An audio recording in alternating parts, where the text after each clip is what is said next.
And we are live. All righty. How's everybody doing today? Cajun Coin Hunter here with you today.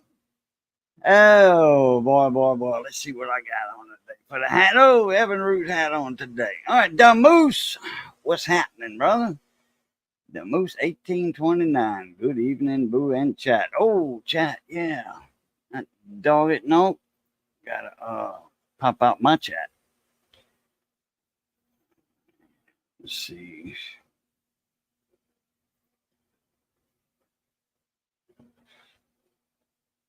And it says waiting on me. Probably got a little delay, but man, that's a long delay. Okay, there we go. Now I can kill that. Stop my own stream. Get the chat popped out. The chat will stay live. Once that's popped out, move that there like that.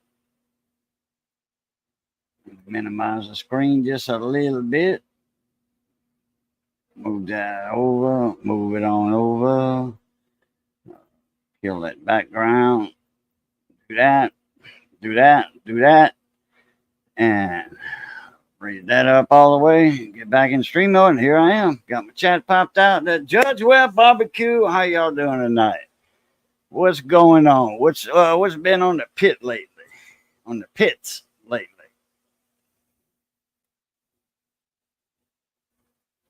Stephen Bardell, what's up, Mona Me? How you doing? Let's see. Forward. Do. Yeah, we was gonna do something on the 4th for on the pit, but that didn't happen. LAP Coins. What's up? How you doing? David Carlisle, what's up? Well, I was going to throw something on the pit. Randy Tarboli, what's up, Mona Me, little buddy? Oh, that'll work, LA Coin. That'll work. Never was going to throw something on the pit. We didn't take anything out because my son said he was going to bring something. And, well, he came over the next day. He came over to Friday, the 5th. And he brought a big old round steak from work. He works at the slaughterhouse. So, what's happening? All right. Raising Cajun got the hitchhiker thumb free. It's the thumb's out of jail. It's been free for a few days now. I'm probably gonna have to put it back in tomorrow. Uh-oh. Having a little trouble with it? Yeah, yeah, it's hurting a little bit. Oh, well. The, as y'all see, I mean, the skin is still premature. I mean, it's skin's still coming in. The thumbnail is still coming in, so it's gonna Yeah, have little bit of pain. I got to put some moisture back on it. right.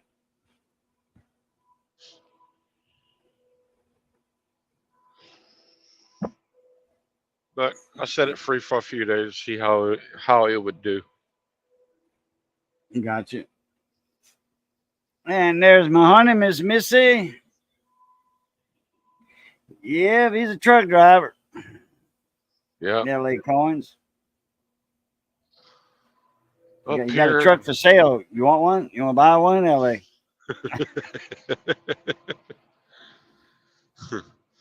Sell that thing. Might get a 5-6%. I think it's 7% finder's fee.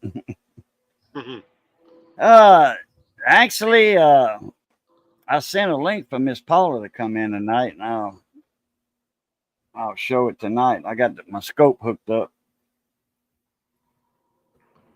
and I got a nickel right there. Mike Banjo, what's up, man? What's happening? I'm 8 miles away from my destination. He said, "Oh, I still only got my permit. Definitely can't drive that thing. You know, it's automatic. It's automatic, just like a car. Uh-huh. And if you ain't About got a 70. trailer behind you, it's not too bad. Not You're only too about bad. 75 feet long. Yeah, with the trailer. Uh-huh.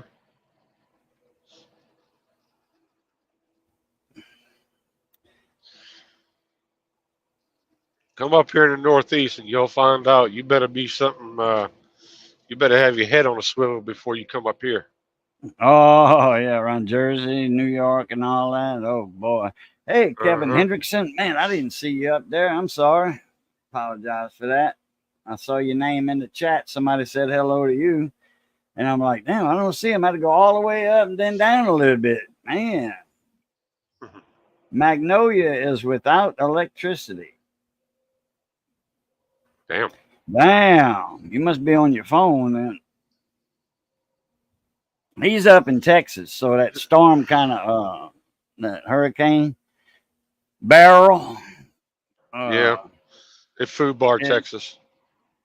he's up in the Panhandle. He's way up there by Amarillo and all that. So it didn't get hit that bad. It, like I guess they downed a few lines and everybody's down south trying to get electricity back up, and they stranded up north Texas without electricity with no trucks up there.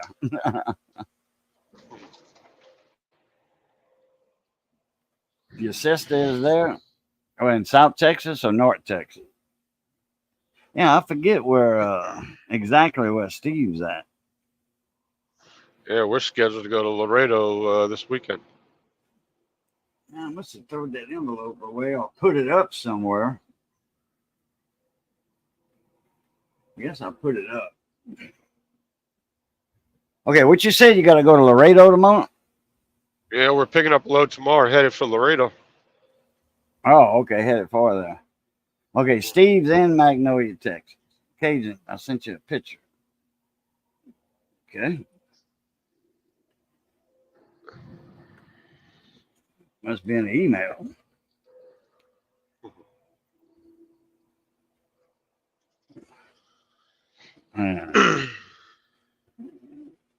Nope. And then Clico, they want to tell us about your recent outage experience. Which time? Which outage? Right. Out of the last 5 in 2 weeks. Or 5 in a week. We had one that went out for no reason. I mean, I guess it was an accident or something, somebody hit a pole, but all right, Mike Badger, I don't see an email or a text mix with no picture. I don't see nothing. Nada, Patian. None, nada, nil, niche, zilch, 8 ball, nothing. The remnant came through here yesterday. Several tornadoes, New York State, okay, which don't happen. Tornadoes don't happen too often up there, not New York. Had to had 2 land about a mile and a half and 3 miles from. Wow. Mount Vernon got hit with a tornado on the 8th. Mount Vernon, Illinois. Yeah. Yeah, I got a friend of mine that's from there. Went to school with him down here. His family came down. They were doodle buggers for Bendix. It's Bendix brake pads and oil filters and all that. Same company, same name, Bendix company name and all that, but they were doodle bugging, which is surveying for oil, petroleum. Bendix is big in petroleum, and they lay the dynamite out. Cap it, cap wire it and all that. And the guy asked me, he says, I'm going to try to get you a job on with us because, I was old enough to work. And he was going to try to get me and his little brother. It's his little brother that, that I went to school with. These guys were in their 20s, and his dad was like, I don't know, 41 or something. And he said, I'm gonna try to get you on with it, but he said, I'm gonna show you a little trick. If the guy that hires you, actually, if you know how to cut cap wire real fast, you tell him, yes, I do. And he says, here's the trick. And he grabbed that cap wire, that dynamite cap wire, and he twisted it like this. Got that friction built up, and it just came apart, just like that, in about 2 seconds. And he says, you do that. He says, I'm gonna give you some cap wire and you practice. And sure enough, the guy asked me if I knew how to cut in a pinch, cut cap wire, dynamite wire. Sure do, like that. And well, he was like, "Man, where'd you learn that?" I said, "Just an old trick, I know from being, having common sense." I wasn't about to tell him that, one of his workers showed me how to do it. So he was like, "You hired." And then he got it Ricky in and he says, "Oh, you a Boyard. You must be related to Roger and them." Yep. He says, "Well, I ain't got to ask you about anything. You hired."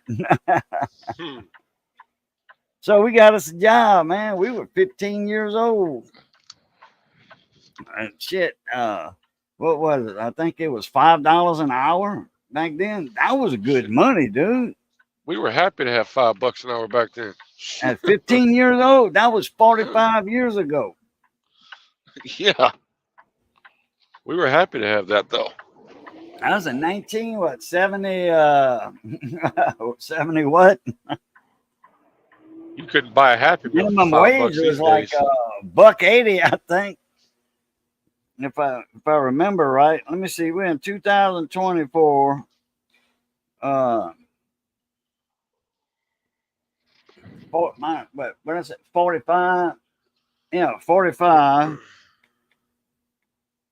Yeah, 1979. I think minimum wage was $1.80 or $1.65, something like that. Lady Spitfire, how's it going? Let's see. Full Wave Rex said need a big ocean wave. It's ZZ Top Hot. I believe I'm getting dizzy. Now. How? Yeah. They got a nice girl right there. The weather is being freaking ridiculous these days with all these hot temperatures. Man, it only got like to 85 today. It was nice today.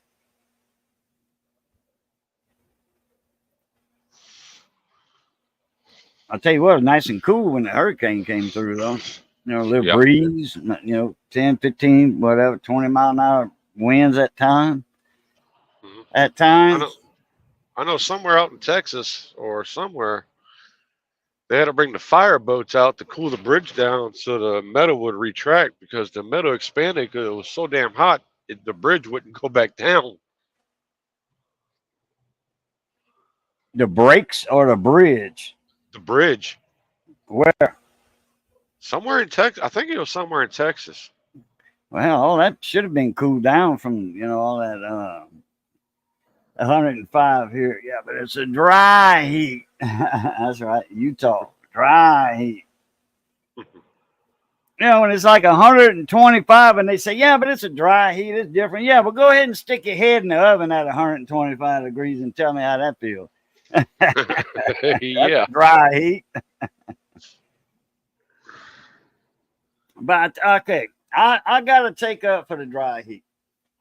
It is different than down here. Okay, it is. I lived in Tucson, Arizona for a couple of years, and I tell you what, I love the weather over there. The winter, oh man, the winter was awesome. It ain't nothing like the winters over here. It's a dry cold, It's still wet, like when it snows, and every now and then it snows, but it snows in the mountains, and it makes the mountains pretty. Tucson is a mountain valley. Tucson's like 4,600 feet above sea level. You're going flat ground, in that valley. And then you get up to the mountains. I mean, you don't got to go high, 8,000 feet up because you're already at 4,500, sea level. So it don't take much to, you go up a hill, man, you're at 6,000 feet, up a hill. Bronx boys, Aaron and Jordan, how y'all doing tonight? How's the kids? Whoop, whoop. But yeah, it is nice the winter time because it warms up to 75 and 80 by 9 o'clock, 10 o'clock in Tucson, Arizona. It is nice. Yeah, but I mean, I was over there and I never sweated. I might have sweated five drops of sweat when I was over there. And, everybody was saying, yeah, but it's your first summer here. Wait till your second summer. You're going to be cussing this heat. Second summer, I loved it too. It wasn't bad at all. I mean, I would go to the golf course, and play a couple of rounds of disc golf, and they always had somebody if you wanted to team up, play a little tournament with teams, disc golf. Hell yeah, man! Everybody, people went, and it was nice. You passing the time, you didn't know it was hot. You know, I always had my disc bag with me because I always had like 10 or 15 different disc shooters. We call them shooters, and I had the drivers, the mid range, and the putters. You got different discs for different situations. Long distance, if you need to curve, a curve flight to go around a tree, because that's disc golf is just like golf. You got hazards in the way. Trees, you got to go around the trees or over and all that. And you got different flight patterns on those discs. And they marked right on there as numbers. You interpret those numbers. You got it going. Kyle, Alex, what's up, Mona Me? How you doing? Honk that horn. Honk, honk, honk. Nope. Too hot without AC. I really hate it. My AC went out this year in my truck. Oh, well, put some Freon in it. Go to O'Reilly's. They got a nice little kit you can buy with the valves and the trigger on it, and the big thing with the sealer in it. Not the sealer, but detector or whatever. It won't take it. Oh, you tried. Oh, okay. Well, I think we were talking about that last week. Oh, crap. Man, I forgot to, oh, here it is right here. Except for the neighbors. I'll be back in a few minutes. I gotta check in at the guard check. Oh, okay. Got the puppy dog. Oh, yeah. Nice up there. Hell yeah, Mike Badger. That's what I'm talking about.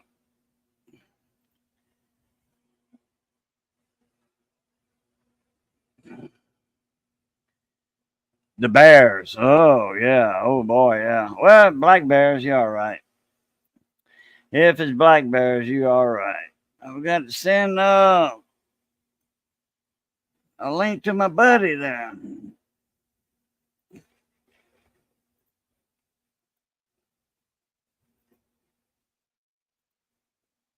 Braxton the Snake Fiend, what's happening? We got Northwest Louisiana representing tonight.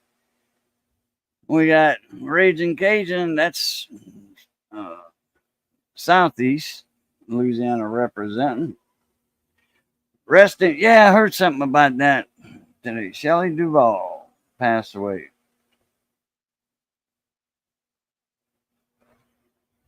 Just trying to make a couple dollars. How you gonna make a couple dollars with the honking the horn? Just actually, how's it going? Okay, yeah. You trying to make a couple dollars at the casino? You gonna need to quit that job.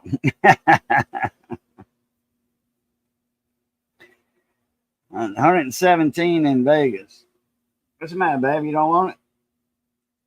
I miss it.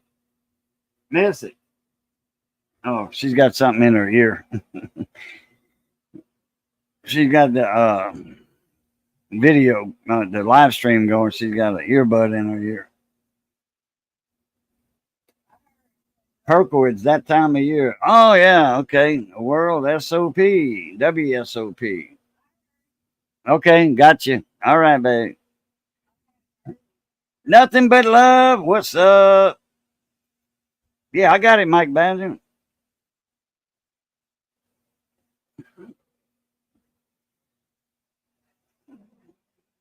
She's naked.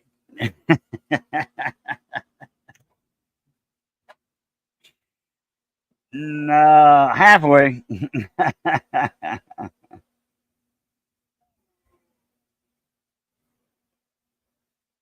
She's naked. Oh, boy. That was a good one. Not even halfway, she said.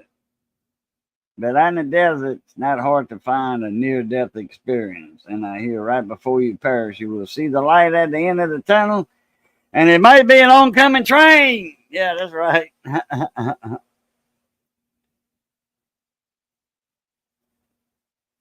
A move of her watching Casper meets Wendy growing up. Oh yeah, Shelley Duvall, she was in a lot of stuff.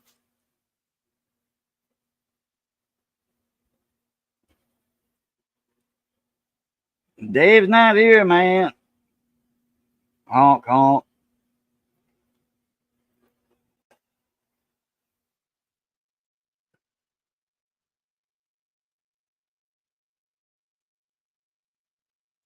Oh yeah, that's some nice area over there, Mike Badger. That is nice.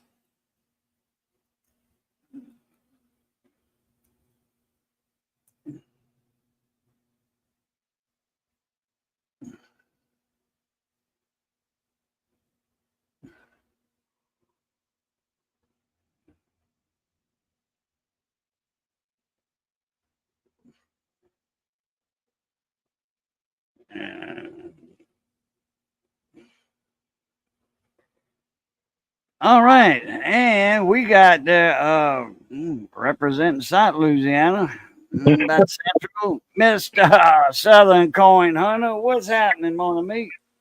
Oh, nothing much. Just back checking my pennies from last week. Find some copper coins that I missed. And some nice die cracks on the memorial building. Yeah, if you can get a whole progression of those die cracks, you might have something there. I really, unless it's a real bad die crack, but my throwdown on die cracks already, unless it's something serious, You got one going from one side of the memorial building all the way to the other side, rim to rim. Damn. Okay. It goes right through that first roof line.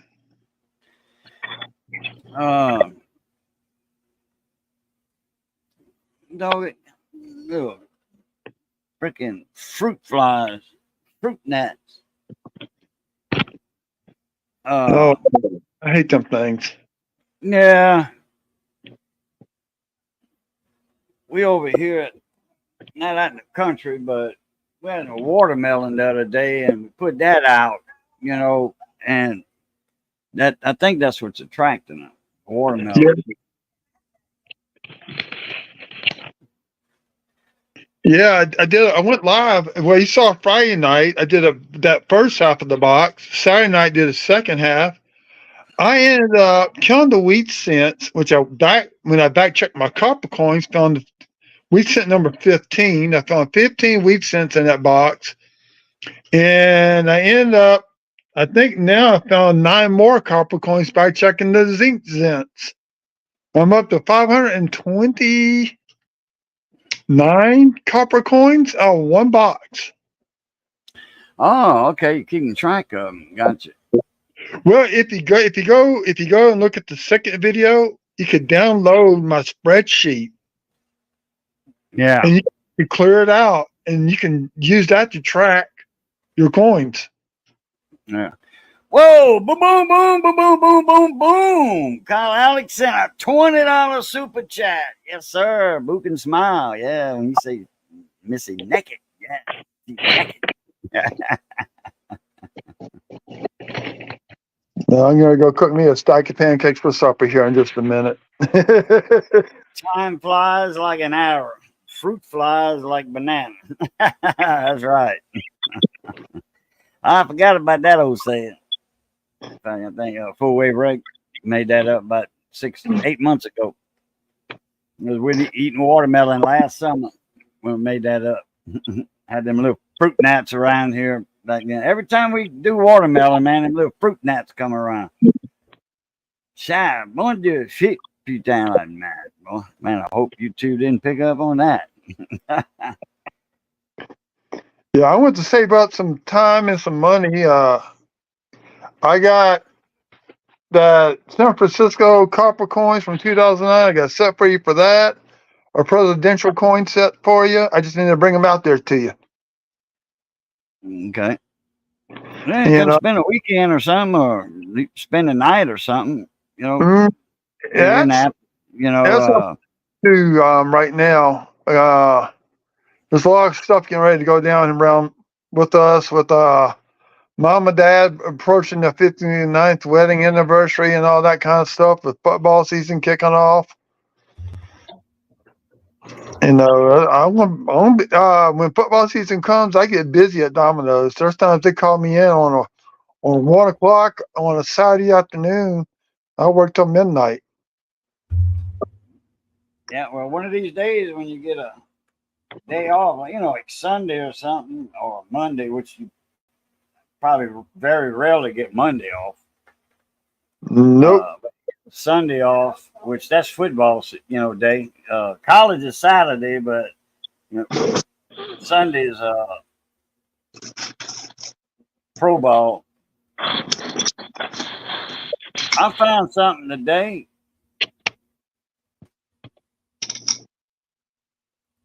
You know, What's that? Raging Cajun left, huh? Whoever that was on him when I came in, they left. yeah, he was going in at the guard shack, in his big truck, so he had to get out for a minute. You know, show paperwork and all that crap. Oh Bill of yeah. lading. So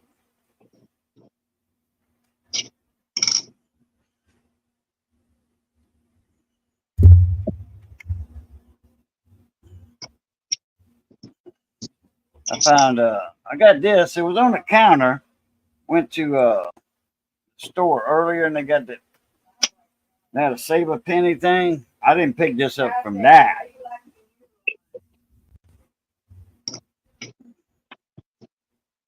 $19.70. Let me see if I can get it. 1979 Denver. Yeah. If I can get any closer on that mint mark a little bit. Would you find an RPM on it? I don't know. A lot of ones I find on the pennies are most time they fill it in. Those mints were so weakly struck on those coins. They filled in on themselves. Well, what it is, the little tit inside the die for the hole right there in the D, that little tit breaks off. There's a terminology, a word for it, or phrase. But anyway, yeah, this is more kind of like a field D.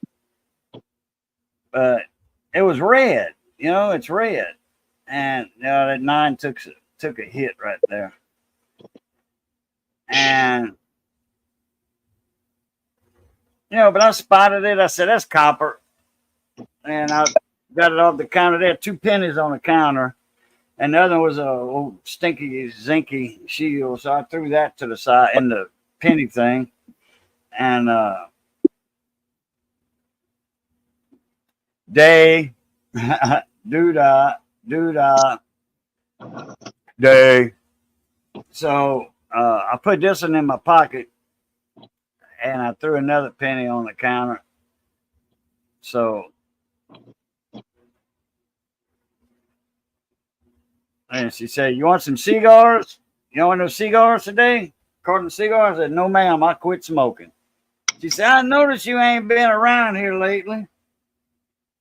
And she said, I didn't know if it was just my shift or what, but I know I quit smoking almost a month ago. She was like, well, I guess it's, you know, good for you. She said, bad for business at the store, though. But it's not my store, so. Yeah. Boo, no video? Video on what? Mike Bandit, Frog Mountain. Oh, Boo's how's the new ride? Yeah, I got a live stream on it when it arrived. I'm going to make a video on it pretty soon. I need to get a water pump in it. I got some tools in yesterday for it. I got some boat biters. Boat biters. Now, if somebody like Kyle, if he would come down over here, if he would ever get his behind over here in my neck of the woods and bring a cigar, well, yeah, I'd smoke a big stogie. That ain't no a big stogie won't bother me. And quit the smoking because you don't smoke big stogies all the time. Anyway, let me get this camera reset. Get my other camera out, and I showed the coin I wanted to show off. So get back on the webcam. Okay. Yeah, I went to the bank yesterday. Picked up 5 rolls of quarters. I picked up my Angelo DDD, the DDR 001, and I found another West Point quarter, the Tallgrass Prairie. That's my second one I've gotten this year on that one. What double die you got? DDR what? What date? It's a Mayu Angelou 001. Oh, yeah. Okay. I got the Rolling one. Smoke Barbecue. What's happening, Mona Me? How you doing?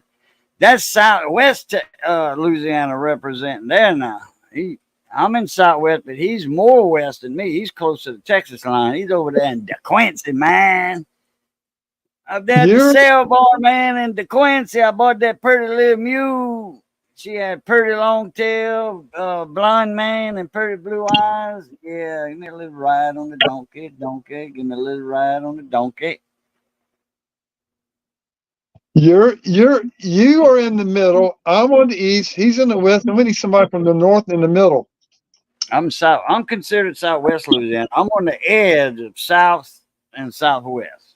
I'm more southeast west, but I'm from Southwest Louisiana originally. Well, I mean Southwest. But Pecan Island, Inacosa City, that's all considered Southwest Louisiana. Now Holly Beach, that's Southwest Louisiana, baby. Johnson Bayou, that's Southwest. I mean, I used to live over there in Holly Beach. That's Southwest Louisiana. You ain't that far from Texas. The only place I've been to on the coast in Louisiana was the Rockefeller Wildlife Management Area. And we had a blast. Helping the wildlife fisheries tag ducks. Chasing them on the airboat and tagging them. Well, it's been what you years doing on the airboat with them? We're chasing ducks. What you doing? How you catching them ducks? They had a net launcher on the front end of the airboat. Oh, net launcher. Okay.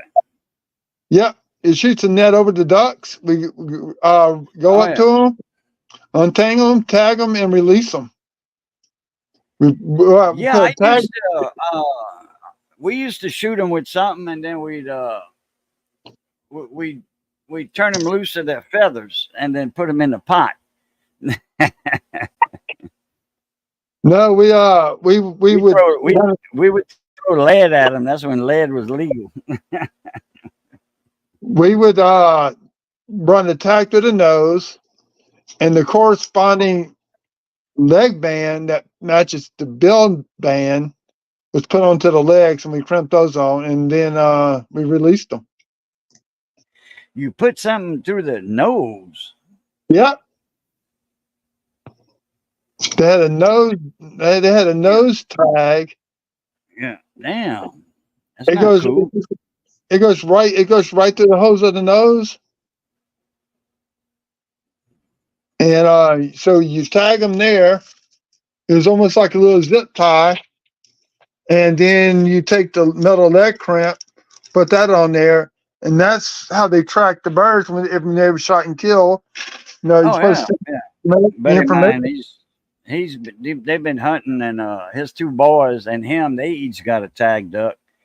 And they got the little plaque, you send it, and they got the band and all that and everything. And oh yeah, duck's good at eating. Hell yeah, yeah, man. And then that Saturday we was out there with the casting nets, right there in the little near the boat ramps, casting out the nets, pulling in shrimp and crabs. So we had a nice little crawfish. We had a nice little seafood bowl. When was this? I think I was about 15, I guess. Oh, okay. Well, I know y'all wasn't in Arkansas doing that. Not with shrimp and crab. Y'all had to be down by the Gulf doing that. Yeah, we was at the Rockefeller Wildlife Management Area, right there in the southwest corner of Louisiana. Oh yeah. Rockefeller. Yeah. That's Grand Chenier. Yeah, that's Rockefeller. I was born and raised in that area. Look at that. Boat biters, baby. 8-piece. And they were still at the time. They were still doing raising alligators to a certain length and releasing them back in the wild. Oh yeah. We used to get eggs for the gators over at Rockefeller. We go in the marshes by us, Pecan Island, off the refuge, and we go to the alligator nest and we gather eggs. You could get, I think there was 4 or 5 eggs out of each nest, and you mark down what nest, where you got it on the map, on the marsh. You got a map from the courthouse, and you pick the, right about where you were at on the map, and nest 1, 4 eggs, nest 2 a little further down, Yeah, a buddy of mine's dad worked for Wildlife and Fisheries. In fact, he ended up retiring, it's about 5, maybe 8 years ago as head of Wildlife and Fisheries of Louisiana. It wasn't Marceau, was it? No, Bateman. Hugh Bateman. Was he down in Grand Chenier? No, he was from that. No, he was actually from Baton Rouge, but his family owned property up and down that coast as a kid, and he would go. That's where he learned. That's how he learned hunting and all that. In fact, they still have some acreage because my friend takes his daughter out there. I think this past season they bagged 3 teal, maybe 15 mallards, and a couple of wood ducks, and him and her each got a goose. There you go. Yeah, I've been gator hunting, Kyle. It's fun. Money too. Make money doing that. Did you see the gator they pulled out Pearl River? 710, all upside down. Where? Pearl River? Pearl River, they pulled an 18-foot alligator out of the damn river. That's a big one. Yeah. That's a big one. I got a screenshot of it from Facebook. That's where I saw it at. Well, a buddy of mine got, he was 16, and the biologists at Grand Chenier, Rockefeller, where we went weighed our gators at, they said that he was missing some of his tail. And this one here was eating our 4-footers. Our small ones on the line, they were eating our 4-footers. Yeah. And we were coming up with just pieces, the head and not even the front legs of a gator. That's all that was left on the hook. And we're like, damn, man, that was tagged. That was a tag that was wasted. You got to turn that in with one of your tags. Man, yeah. That was bad. Murder, mitten, me, old monster. What's up? Well, I remember this swamp people season is Troy went after one that was taking his gators, ones they didn't film. And I think he ended up catching that son of a gun. I think that's 17 foot or 18 foot. And I think they estimated that gator's age to be about 90 years old.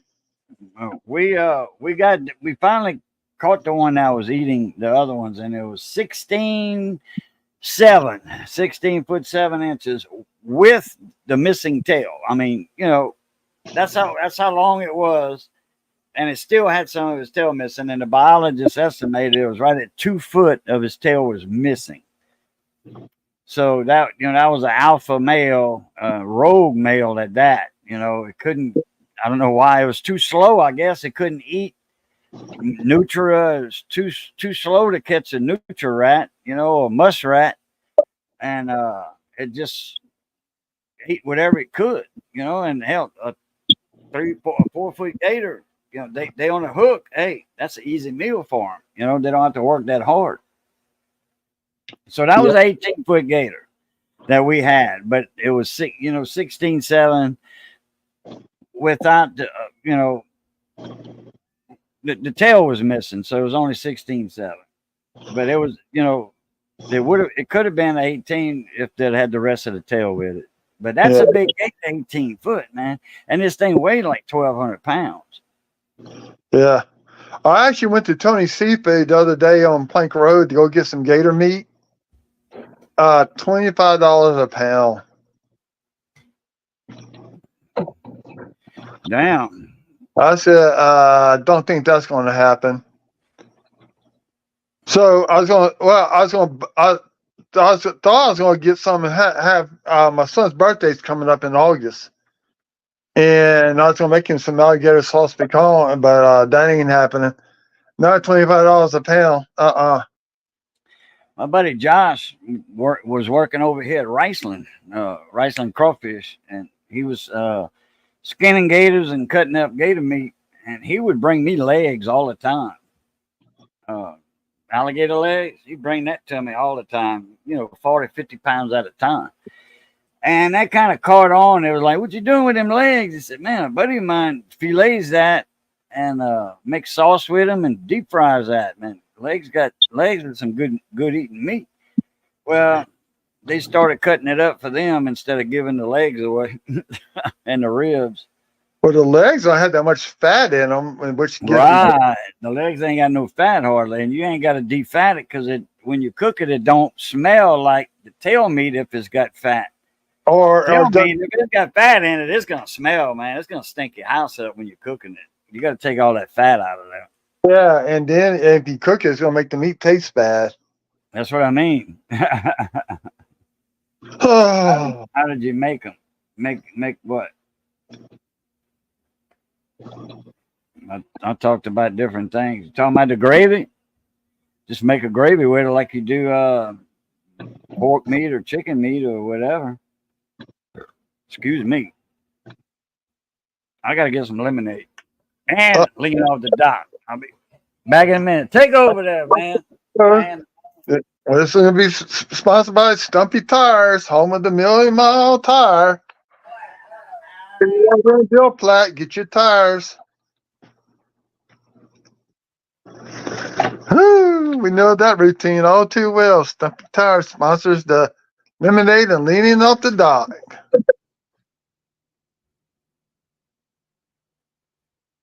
For some of those who don't know, I am like our friend here, Cajun Coin Hunter, a coin collector. I do have my own YouTube channel, and on the way back from North Louisiana back in June, I stopped by, and his wife can cook some good food. I was in hog heaven. Unfortunately, it was on a Sunday night. I had to be at work on Monday, or else I would have stayed. I probably could have eaten another helping, but I had to get on back on the road. It took me about an hour and a half to get from his house to my house. And that was slowing down in Krotz Springs, home of the speed trap, on 190. You know what? I need to bring up this chat up on my computer because I'm only on StreamYards right now. I can't see what people are talking about. Ooh. You go back down here. Oh yeah, the legs. Yeah, just do them like you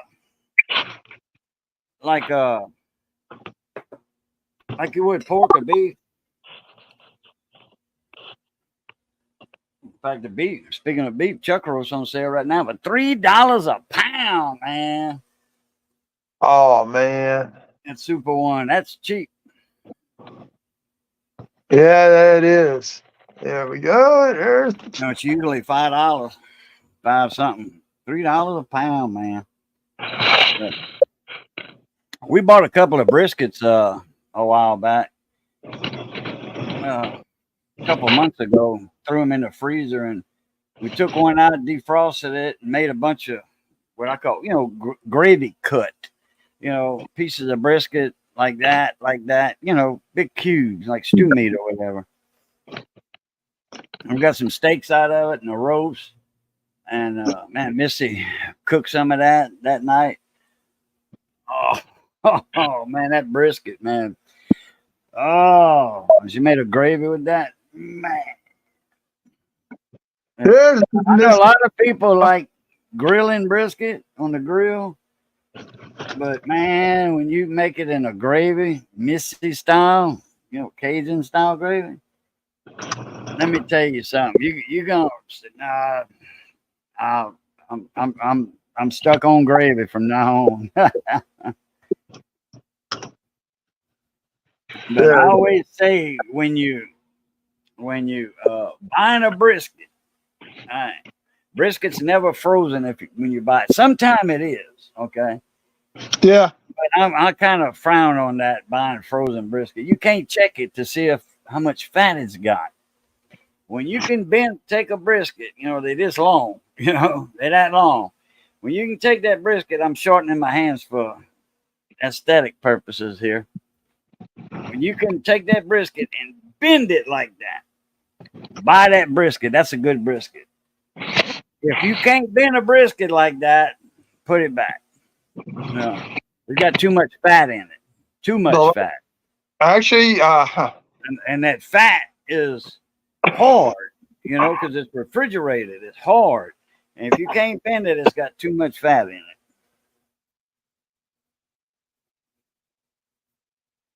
Now, if you like, with the fat and all that, because a good brisket still gonna have a bunch of fat, unless they've got trimmed real good in the market, But they leaving that fat on there for weight.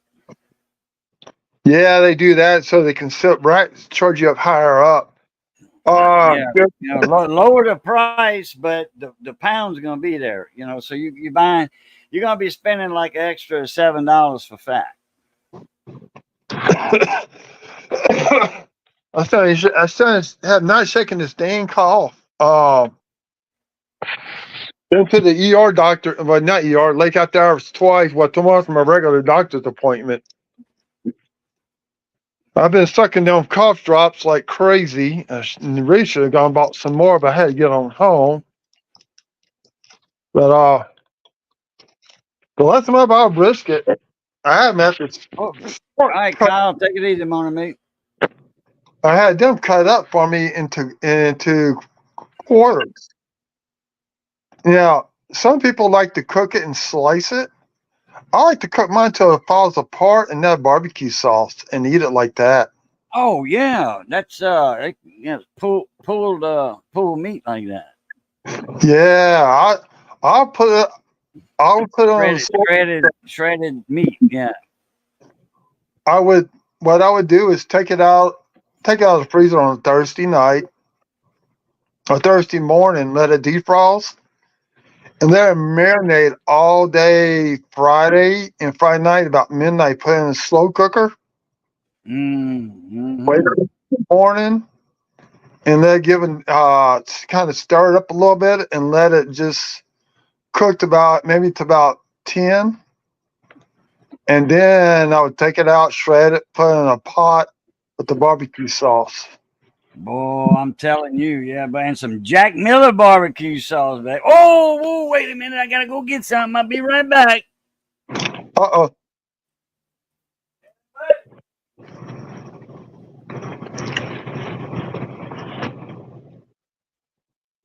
Yep. Y'all saw those in chat. If you saw me type my name in chat just now, that's also my YouTube channel name.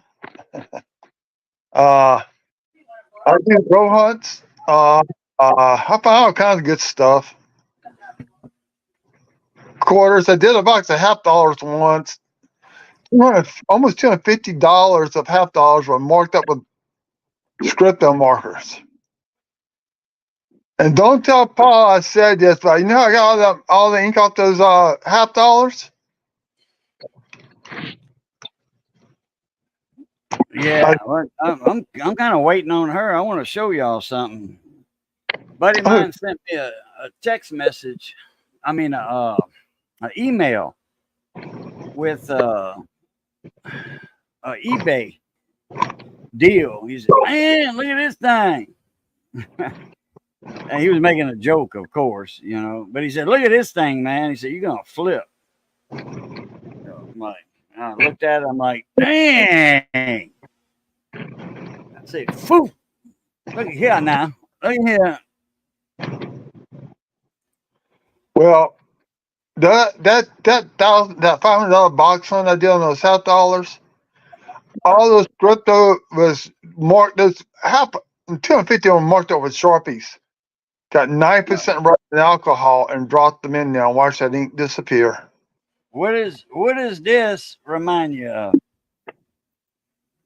This pig stand barbecue sauce. What does it remind you of? This is like hot sauce. No. Spaghetti sauce. It's red in color. Jack Miller barbecue sauce. That's a twin to Jack Miller.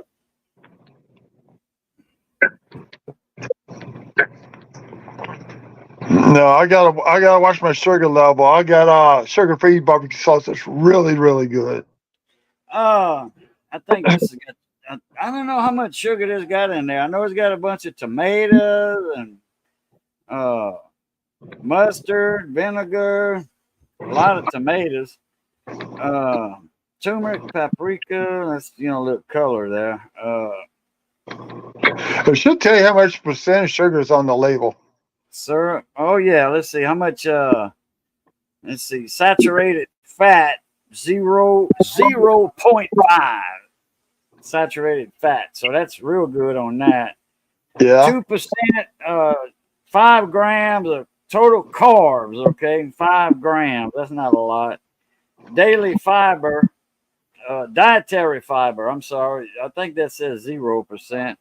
Sugars, all sugars is only 3 grams. Protein, less than 1 gram. Huh? You say 3 grams of sugar? 3 grams. Sugars, 3G, so 3 grams. That's about that's about 4% sugar. 3 grams is 4%. Yeah, because what you gotta realize, some of those other ingredients when you cook down, that adds to the sugar count when you start cooking with it. When Glenn Miller has a few shots of Jack Daniels, yeah, but that's Jack Miller. Yeah, that's right. It'd be Jack Miller. Yeah, when Glenn Miller has a few shots with Jack Daniels, with Jack and of Jack. But that's Missy picked that up. We went to the store the other day there and got that. Rolling Smoke, I like Blues hot dog sauce too. Yeah, Rolling Smoke knows what pig stand is. That's made right up the road from me in Ville Platte, Louisiana, man, right there where Jack Miller's made.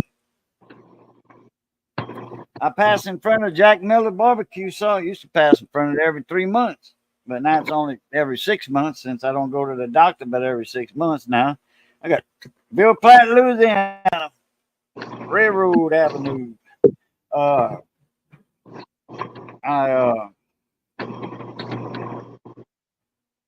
like, man, wondering why I'm going to the doctor every 3 months. I said, man, can you see me every 6 months? I said, I don't like coming over every 3 months. I get them, white lab coat syndrome. You know, my blood pressure rises every time I go in there. And then the blue scrub syndrome. You know, my blood pressure goes up with the blue scrubs. You know what I mean? Yeah. Yeah. Oh, let's see. There's Scott Keller. Where's the Cajun Coffee Shop? Oh, I bought some. I put it to the side. I looked in there. I was wondering what she was talking about earlier. I ordered a special cleaning rag for that coffee pot because it came with a special tool, cleaning tool, but it wasn't in the pack. I don't know where it's at.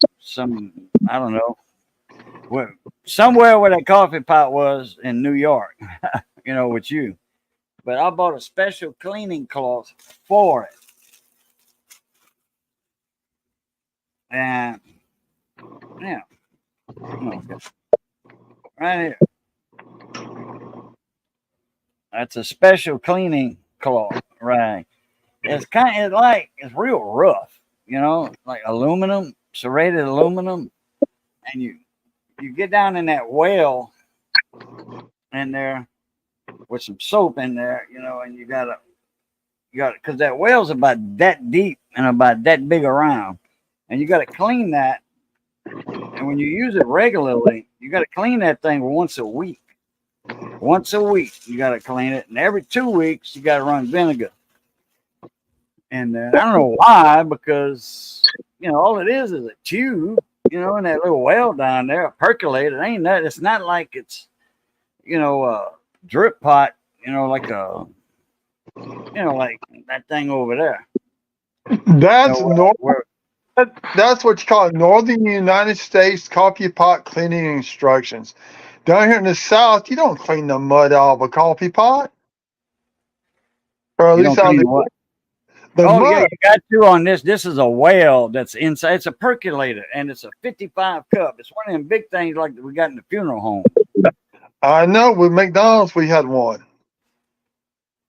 McDonald's used to have one back in the 80s. But ours, we just used a nylon brush to clean ours out with, and it cleaned it perfect. Never running vinegar. We just run straight hot water through it with a little bit of detergent. Just clean it, run it through, drain it, fill it back up, and drain that water into the mop bucket, and use that water to mop up the floor.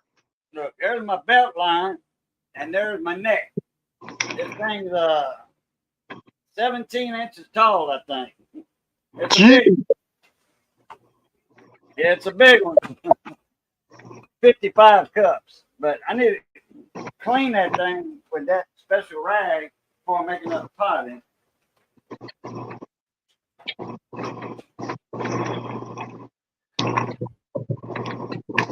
But I tell you what,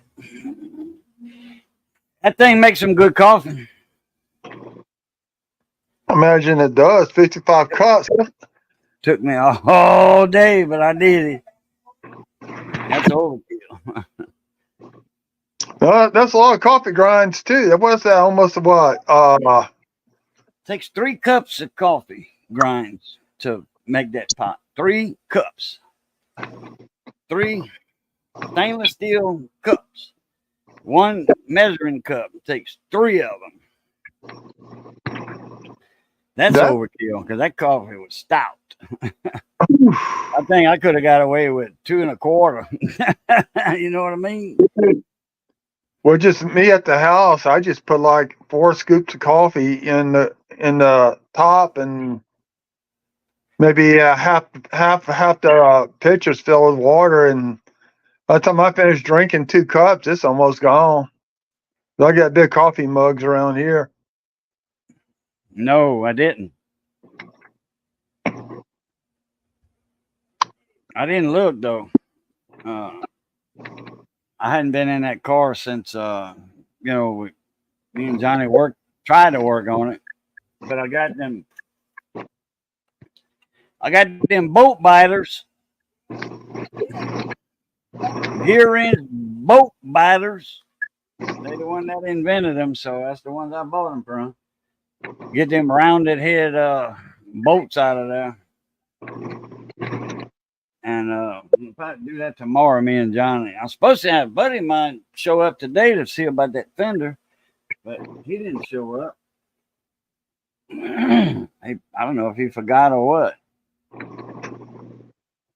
When you buy those, and if you pay a few extra bucks, they'll ship it to you priority espresso. Yeah, buddy, I like that. Good, I saw that. It's express. Priority Express mail, espresso mail. Before I got on here, after I got home, I was watching Blue Ridge Silverhound do his video about the 24 coins. On both Philadelphia and Denver, there are Spike Lincoln cents, Spike heads. So if you come Okay. across, yeah. And I got about 12 more rows left to go through. Well, those 24 that I got a couple weeks ago at the bank. Where's that box at? Let's see, I got 16 more rows left to go through. Okay. So I'm probably checking those tonight. I got a bunch of rows of Wheaties I need to go through. Oh my God, I got bags of Wheaties. I mean, Right. I got a couple of boxes of Wheaties, rows of Wheaties, a couple of boxes, them large priority boxes, Yeah, post office, the large flat rate. It was 70 pounds. I think it's right. about 60 pounds per box, I think, of rows of Wheaties. Right I now, need to go through a bunch of them. I got enough wheat cents in bags, little bitty baggies, big bags. I could probably roll up 50, 60 rows of wheat cents right now if I needed to. But Those nut batters make a little nervous in my loins. Yeah. when I did that live Friday night, I don't know if you saw, I found a 1913 wheat cent. That's the oldest one I found so far row hunting. 13? 1913 is my oldest one. Now, Which at the coin shop, when I bought bags of wheat cents from them, I have pulled a few 1909 VDBs. I got 3 1911 S's. I got a couple of 1909 VDBs. We go, Yeah. man. Oh, I think in my main book, I'm missing 6 wheat cents altogether. On my main wheat cent book. I gotta find it. I noticed the 1909 S, the 1909 SVDB, the 1931 S. Let's see. Yeah, 1909 SVDB, 1909 S, 1914 Denver, San Francisco, 1915 S, the 22 No D, and the 31 S. So it's 1, 2, I think it's 6 coins altogether.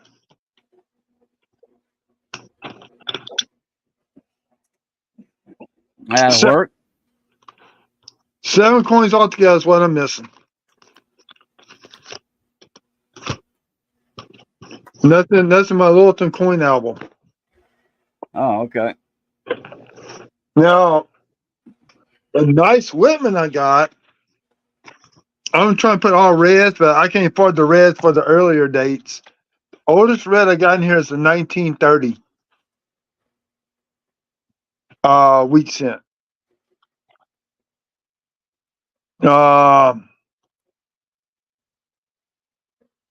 Yeah. And fortunately, the still since I got in here, I got one of the bags. I bought is out of Densko album that fell apart on me. All 3 are actually original. They're not the replayed zinc, replayed skill sets. Scott found it. Hey, It was in the glove box. Southern Corn Hunter said, "Hey, Missy."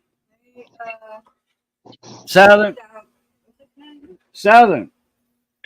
Hello. I remember him. Well, yeah, I guess so.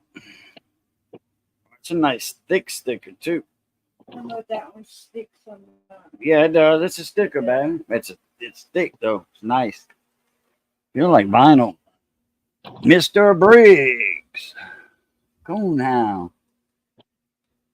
yeah, tomorrow before I go to the doctor, I'll be picking up another box of pennies. So we'll go live tomorrow night and again Saturday night. I just can't sit down and do a full box in that time frame. I've got to break it up. Red bone coonhound. Yeah, red bone. Hot diggity dog. Yeah. Now, what I did do with some of these 1914Ds, I got 5 tubes filled with those. I got in a cigar box, cedar cigar box, which is going to tone them up.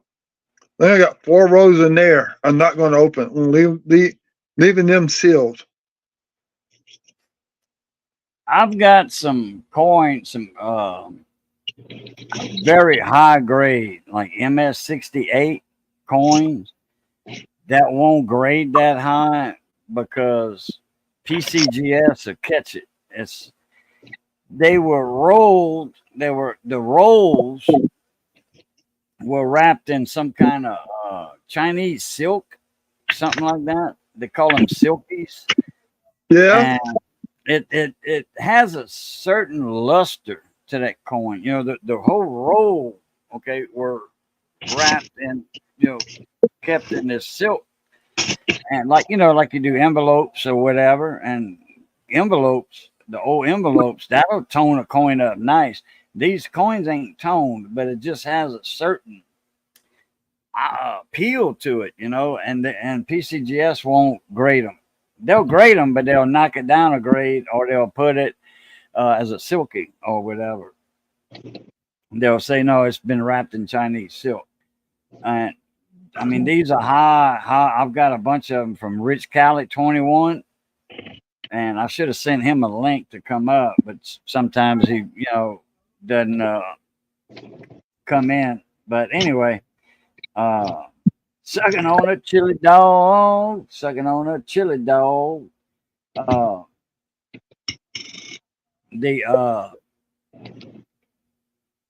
He sent me a bunch of coins. I'm talking about these are high grade and high price coins, wheat cents, and I've never took them out of the flips. Never. I don't handle any coins that barehanded that are high grade.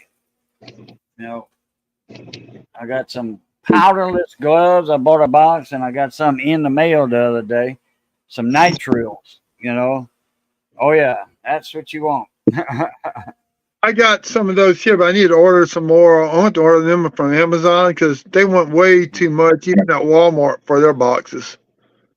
I mean, I had noticed that, there were older coins that you had, but even older coins, I try to hold them by the rim. I never finger them, I never put my fingerprints on the face or the reverse of a coin. Not like this, never. I always hold the rim. Well, today I ordered, it's going to be here tomorrow. I got a pair of the rubberized tweezers on the ends for grabbing coins. Or okay. Oh man, don't let them see that on the Q&A. Don't let them hear that. What? They don't like that. They don't like needle nose or tweezers or nothing. Oh no! These are soft tipped. You can use them. Yeah, but they don't like that on the Paul and them. They cringe when they hear tweezers or needle nose. If you got Paula coming on tonight? Paula, I hope so. Yeah. Well, let's ask her. Yeah. I'll ask her. I'll bring it up. Hey, he's got some tweezers. He holds his coins with. You gonna say, ooh? Because that guy blind that runs the Facebook U.S. Penny Facebook page, he uses them. Yeah, I don't know who it is. I don't do Facebook, so. I mean, I am on Facebook. Okay, I have a Facebook page, but I don't go on there every day, and I'll go on there to check my messages from family, and friends. That's it. I don't put my business on Facebook like certain people, oh, the husband is gone. My husband's at work. I'm cleaning the house. I wash my dishes. I dried my clothes. I'm going to take a nap. I don't do that. Oh no, Why no. let the people know what you're doing and you're home all alone and shit? Man, women ought to not do that. Yeah. Blaine, he's been showing some photos of him using those rubberized tip tweezers. It's the same thing they use for stamp collecting. The same type of tweezers. So they don't damage the coins. Yeah. But you can use those. Blaine, that sounds familiar. Oh shoot. Oh, can't remember his. He was on one of the shows a couple when I showed that when I sent that 84 penny in where it was the one that was the off center struck. Oh yeah. That's him. He managed that Facebook group. And he started getting a little the reds on people asking if this is a large date or small date, talking about this 1982.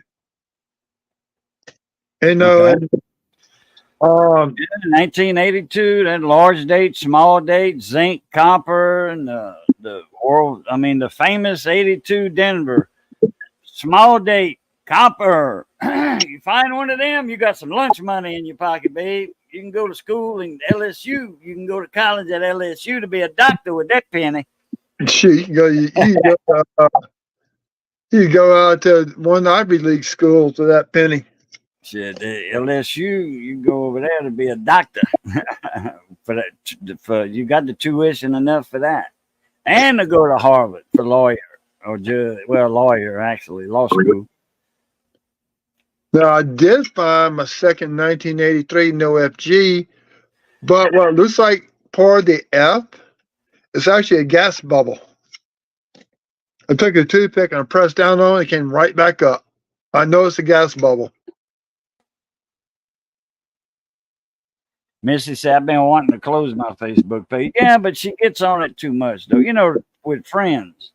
Yeah. So, and then her, poker, the World Series of Poker. So that WSOP. So, I deleted her account one time and she reactivated it. If you get on that, reactivates it. What it does when you kill it, it'll say, okay, but we still holding on to it because, for 30 days, if you get back on, it reactivates it. And sure enough, it reactivated it because she got on it. She tried to see if it was there, and it was. Puddin' Tang, how y'all doing? How's the weather in the Floribama treating y'all? Full Wave Rex, I closed my Facebook yesterday. Apparently, my clone went bye-bye. What clone? See, Mike?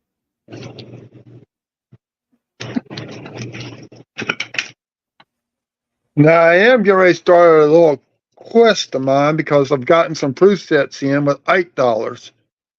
It's getting a nice Whitman Ike binder. The only coin will have a hard time finding that money to buy will be the 1972 Type 2 Ike dollar. That's the one where they left the islands off. Left the islands off. Yeah, if you look at the reverse side of the Ike dollar on the Earth. Oh yeah. The Earth, the globe coin. Yeah. The Earth, they missing the Caribbean islands and the Bahama Islands on that coin. There's like 3 little wavy lines. That was actually a proof die that was used, but they only estimated about 100,000 coins were struck with that dice.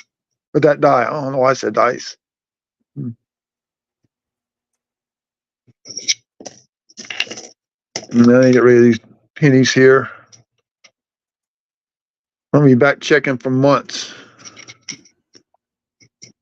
Usually I can back check 150, 200 coins in an hour, but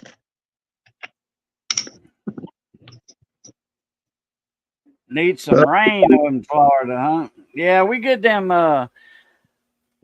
popcorn showers here in afternoon, in the summertime, thunder showers along the coast. That's well, we get them like up here. It's more concentrated when you're up inland, 40 miles from the coast. We used to get them on the coast, and man, I'd pray like when I was shrimping, out on the boat, and I didn't have no top on my boat. I finally put one though, canopy. Man, I was like, come on, rain, come on. I was wanting some rain. it's raining right now here at my house. Really? Yeah. Raining in Baton Rouge? Yeah, it rained. Well, we had a big old thing go over us today about 5 o'clock. I talked to Johnny, and he's like, man, look to the south. I'm like, yeah, I saw that a while ago. I went and checked the mail, and I looked, and I'm like, damn, I hope we get some of that.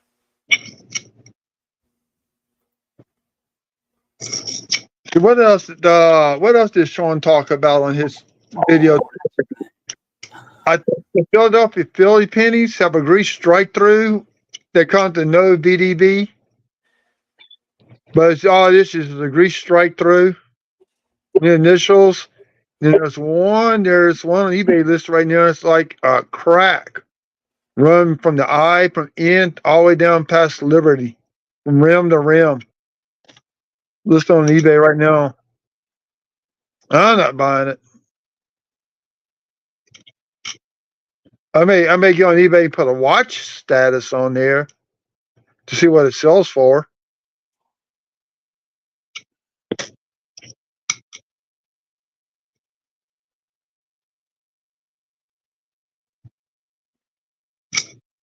I want to show you something. Oh, sorry, baby. Daddy didn't know you was by his feet. No, Daddy didn't know you was by his feet. I'm sorry. Every time I move my feet, she's right there in my feet. I'm sitting down, I move my feet because, my legs, I got that crap going on with them that, I forgot what you call it.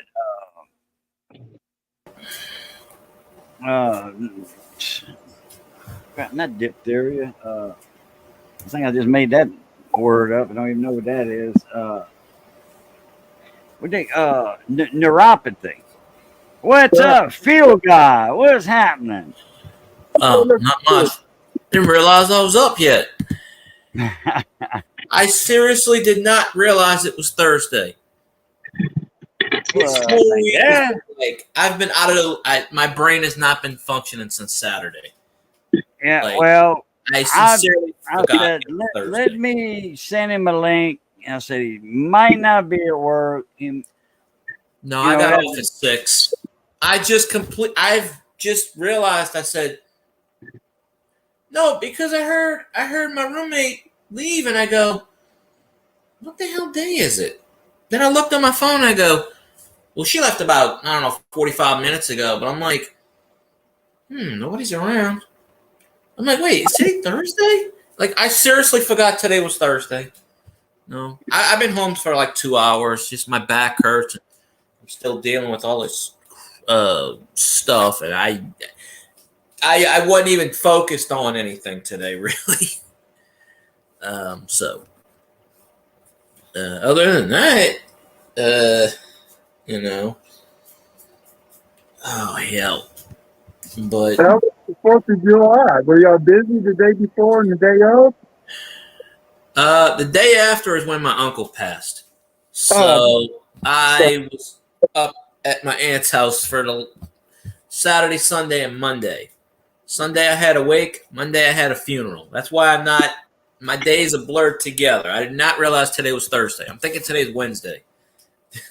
Yeah, is that your uncle in Mississippi or whatever, or is that your uncle over here by me? No, that was my uncle by you. Really? He passed away. Oh man, yeah. Well, he's been sick for the last couple of years. He's kind of been. Yeah. I found out that Man, boy, I hate to hear that. yeah, I'll show you I was actually looking forward to meeting him and having a good conversation about woodworking and building houses. yeah, he passed away. I found out like a day later. Man, They found him on the floor. He was going to the bathroom, I guess, and didn't make it. But he was in so much pain. He stopped taking his medication. He stopped eating, basically. So he wanted to, he wanted to go. So I'll turn on my camera. I'll show you the thing. No, my hair's a little messy, but I don't care. That's one of them. That's got one of them. One of them's got a deer. I don't remember the third one. That's the back of the prayer card. And then you can see the funeral cards. Yeah. Yeah. Oh, they called him Butch. That was his nickname. See. Yeah, I wonder how I knew that. Yeah. So, funny enough, thank you, Miss Missy. Yeah, I had to, and I found out going to work. So this was like 10 minutes before I went to work, and then so I was out of town. So they had to wake Sunday, and the funeral was Monday. So, and the unique thing about it is, well, they put him in a suit. He wanted to be buried in a suit. I said, why wasn't he dressed in LSU gear? Yeah, no doubt. Huh? Like, carpenter's shirt. Yeah. So, no, he wanted to be in a suit. Thank y'all. That's why I haven't been streaming the last 2 weeks. I sincerely, and I apologize, I really did not know it was Thursday. And I never, when you didn't show up a couple times and you didn't go live, I didn't spread the word, put it that way, I posted it on my community, but nobody really pays attention to that nonsense. I mean, I took pictures, well, one picture I'm not showing because I kind of inadvertently took a picture of the casket, which I didn't really mean to do, but that one isn't going to be shown because, I don't want to show that one. But I was trying to get the pictures because, wait a minute, let me see if I can get this one. See, they had the flowers, and they had the picture of his truck on top of the flowers, the bumblebee. Okay. LSU truck. It's my cousin's now. Okay. 2002, 2003. It was limited edition. Bumblebee. It's a Hemi. Yeah. Yeah, they only made Dodge came out with those. I think they only made like 75,000 of them. He got it out here. Shit, I don't even know they made that many. It might have been less. It's only got, he hadn't driven it in about 10 years. Probably 7,500 of them. It's only got 14,000 miles on it. Damn. Well, my uncle didn't. He drove it for the first couple of years, and then he kind of really didn't drive it that much because he was kind of the last 5 or 6 years. Like with the last year or two, he didn't even leave the house. Like he didn't even go outside in the tool thing and nothing. But he just kind of, it's my cousin's truck now. How many kids they had? 3. 3. Oh, okay. So they probably getting all his table saws and woodworking tools. No, my cousin's got that. Yeah. Okay. They forwarded that. That stays at home, I think, because my cousin's got. Well, he does like he builds cars and stuff like that on the side, so he probably got all that stuff. Because my cousin, the other 2 are women. On the wall, 357. What's happening? Women don't want power tools. So women don't want power tools, so they probably ceded all of that to him. Because I know he got the truck. I was standing right there when the deed was. I hate to see some woodworking tools go to somebody that ain't gonna use them though. Yeah, actually, the people at the funeral home, my uncle built their house 50-something years ago, and The church that we went to, they were married in that church 56 years ago, the same church. And there was a new pastor. He just came like a week ago, and he didn't know anybody. I think he came from like Pennsylvania or something, because he sounded northern. I'm like, why would he come down in the South? I don't know, but he didn't know the area. He didn't know anything, because the other pastor retired, or father. I think it's pastor. I don't know the whole. Obviously, I don't record funerals, so I couldn't tell you. Yeah. But we went to most- church and stuff like that. So Is yeah. it a Baptist church? I don't know. Catholic. It's probably Catholic. It's the one in Heston. Everybody Catholic down here is is Catholic. I think it's Saint Augustus. Yeah, it was. that's Catholic. It's the one in the one in Hesmer, right? No, I never been to Hesman. Been close to it though. Sweet potato. Go over there and get sweet potatoes. Yeah. Well, it's in Hesmer. Saint Aloysius, I think it's called. Something with an A. Alois. If it's a Catholic church, it's a priest. Yeah. I Well, don't they know. have For deacons correct- at a correct Catholic church. terminology. They have Yeah. deacons at a Catholic church. Because To there was be a honest deacon with that you- did my dad's funeral because there was no priests available at that time because it fell on a weekend, So I called a buddy of mine I went to school with. I asked him, Mike Aber. Me and him went to school. We were born and raised together. Man, we used to castrate pigs together and all that. And we'd eat fried pig nuts when we were kids. Daddy would fry There up you some go. pig nuts after we castrated them. Anyway, me and him, I called him up to see if he would do the service. Because, he when he got out of high school, he went to the priesthood. And he's a father. I said, man, I never thought I'd be calling you Father Mike. He was like, yeah, it's kind of weird, ain't it? Yeah. But Because, I knew he was a priest, but it took me forever to get a hold of him because I wanted him to do it, because my dad knew him when he was a kid and all that. Belt Loop 29 West. I'm pretty sure it's a Catholic church. Police has arrived. There was another trucker that lost his life this week. Really? One of your buddies? Yeah, a good friend of mine. I'm sorry to hear that. I hate hearing about that stuff. I don't know. A lot of people. I guess his son found him on the floor. He had a heart attack or something like that. Damn. That's going around lately. Just sad to say. See, I don't know what exactly my uncle died of. They just said natural causes, but he had cancer, didn't he? He had cancer. He had diabetes. He had neuropathy. Oh boy. Yeah. He got to the point where he just stopped eating and stopped taking his meds. He wanted to go. He was in pain for the last 2 or 3 years. He told me 2 or 3 years I don't need ago to take my meds. he wanted to go. I got that for my neuropathy. Yeah. Gabapentin.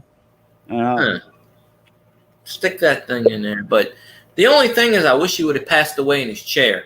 He was right, from what I understand, he was right next to his chair, and the chair was on the floor. Yeah, he didn't make it to his chair. I just wish he would have passed away in his recliner, which he slept in. He was always in. Yeah. But funny How enough, old was he? He was what, 68, 69? 75. Oh, yeah. Oh, that's right. He would have turned 76 in September. Okay. Well, that's a good lot. Let's see. 48 to 24. Yeah, that's an older picture there because he don't look no 75 in there. Oh, no, that picture's from 20 years ago. Oh, that was the picture. That was the picture. He was by himself, but then the next picture, he was with Troy Landry, Swamp People. He was with them. My uncle had 3 heart attacks. Never stopped smoking. Smoked a carton a day. Never stopped. Had a heart attack in church while praying. Woke up. Asked the nurse, "Where's my cigarette?" They actually buried him with a. They only gave him one cigarette and a lighter. I'm like, he would have smoked that already. But I didn't think my uncle would have, 3 heart attacks, kneeling in church. He kind of was in pain. He kind of, he told me a few, huh? That's like sort of like my uncle was. He had, at age 39, he had his first heart attack. By the time he was 63, he had 6. I'm surprised I ain't had one. And he told my aunt, who we lost a couple years after he passed away, we lost her to ALS. He said, That's I'm a done. terrible disease. He said, I'm done. The DNR. So he said, I can't take this no more. I'm tired of getting shot. He kept having kidney stones. His kidneys were almost shot. They was all getting ready to put him on dialysis when he died. I haven't been to the doctor in a while. What's I'm up, gonna go check Elvis it. is in the house. Cajun can take I that hit the wrong comment like button. usual because What's I'm not up? 100% at my best right now. I'm probably about 97%. So I think it takes a while to get over a death. Really, I don't know. I know. Who that? Renegade's Garage had a heart attack recently. Really? He was streaming last week Yeah. or the other day, or Couple He had a heart attack. couple I months think, ago, he had one. Well, yeah, a couple Oh. months ago, and then he had something else happen. Hmm. I think 2 or 3 weeks ago. I don't know. Somebody pissed him off. That's all I'm gonna say about that. My rebuttal to that is, there we go, Elvis. Look at that beautiful truck. It's an LSU truck. Go Tigers. That's right, baby. LSU, go Tigers! Yep. And LSU controls the tide, baby, just like the moon. That's right. My aunt's second husband, he would rush him to the ER, and while he was at the ER in the waiting room, or not in the waiting room, they had him in the back. He had a heart attack. They found the left ventricle was 100% blocked, and the back that goes to the Widowmaker was 80% blocked. They fixed the ventricle one. They're going back in on the 24th to do the other one. Because they want him to build up strength. Because on that one, they got to go through your back to get to. Yeah. My back is killing me Damn, right Belt now. Loop. That'll work, Belt Loop. Hell yeah. Who was it, Belt Loop? If he played LSU football, he's a legend. And Field Guy would know him too. Well, LSU wasn't their best in the beginning of the 80s and mid 80s, late 80s. They did pretty good under Archer, and then they started to go a little down. That name Kevin does sound Langford. familiar. Yeah, White guard, Kevin Langford. My brother-in-law, he was a punter for LSU. He was a walk-on. He ended up getting a scholarship his last year at LSU. But let me tell you what happened with the Archer. I don't know where it is, Elvis. Well, maybe I ought to not get my stents I need. I need 2 stents. I got one in my, like by my hip and my legs, them 2 main arteries, one in your left leg, one in your right leg. Them 2 main arteries there, I need a stent. One stent in each aorta, artery. Probably need that. Sugar Bowl and Now, Orange I Bowl. did. They did the ultrasounds on me. I mean, they put me through the mill 2 days. I went one morning, it was like 2 hours. The next morning, I went back for another hour and a half. And they did a complete ultrasound on me, on my arteries, my heart, and all that stuff. My cardiologist, heart doctor, didn't mention anything about my heart. All right, Which is the my full reason to go aorta in. and all that. No, but I mean, they did everything. The ultrasound, they did two, everything all the way around, tout and more.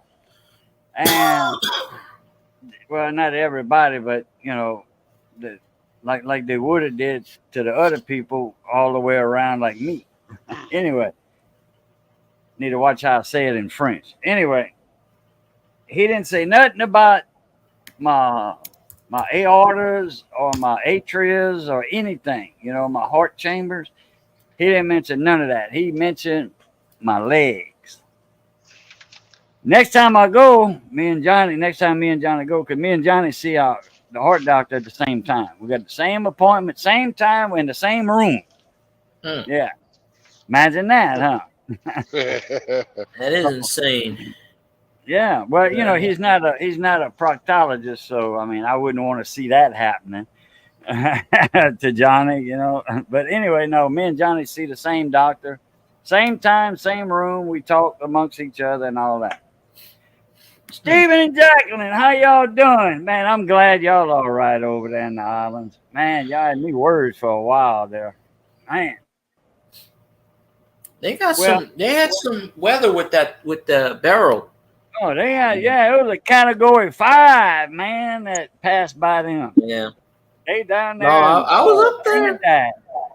Right below where the storm was. See, they was kind of on the good side of the storm. Stephen and them. Let's see. Kevin Langford, it says 84. All I see is 1984. It doesn't give any other date than 84. So, but LSU didn't play in the Sugar Bowl and Orange Bowl till the mid 80s.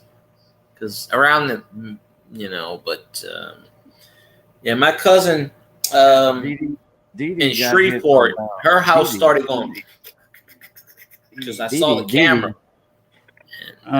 Dee, who's Dee? Wait, not Double D. Not Dez, huh? Dez Logic, no. No, because Dez was in Florida, but no, because it went down there by Cancun. It on the tip of the Yucatan. Oh, Devil Dog, yeah, Devil Dog. Okay.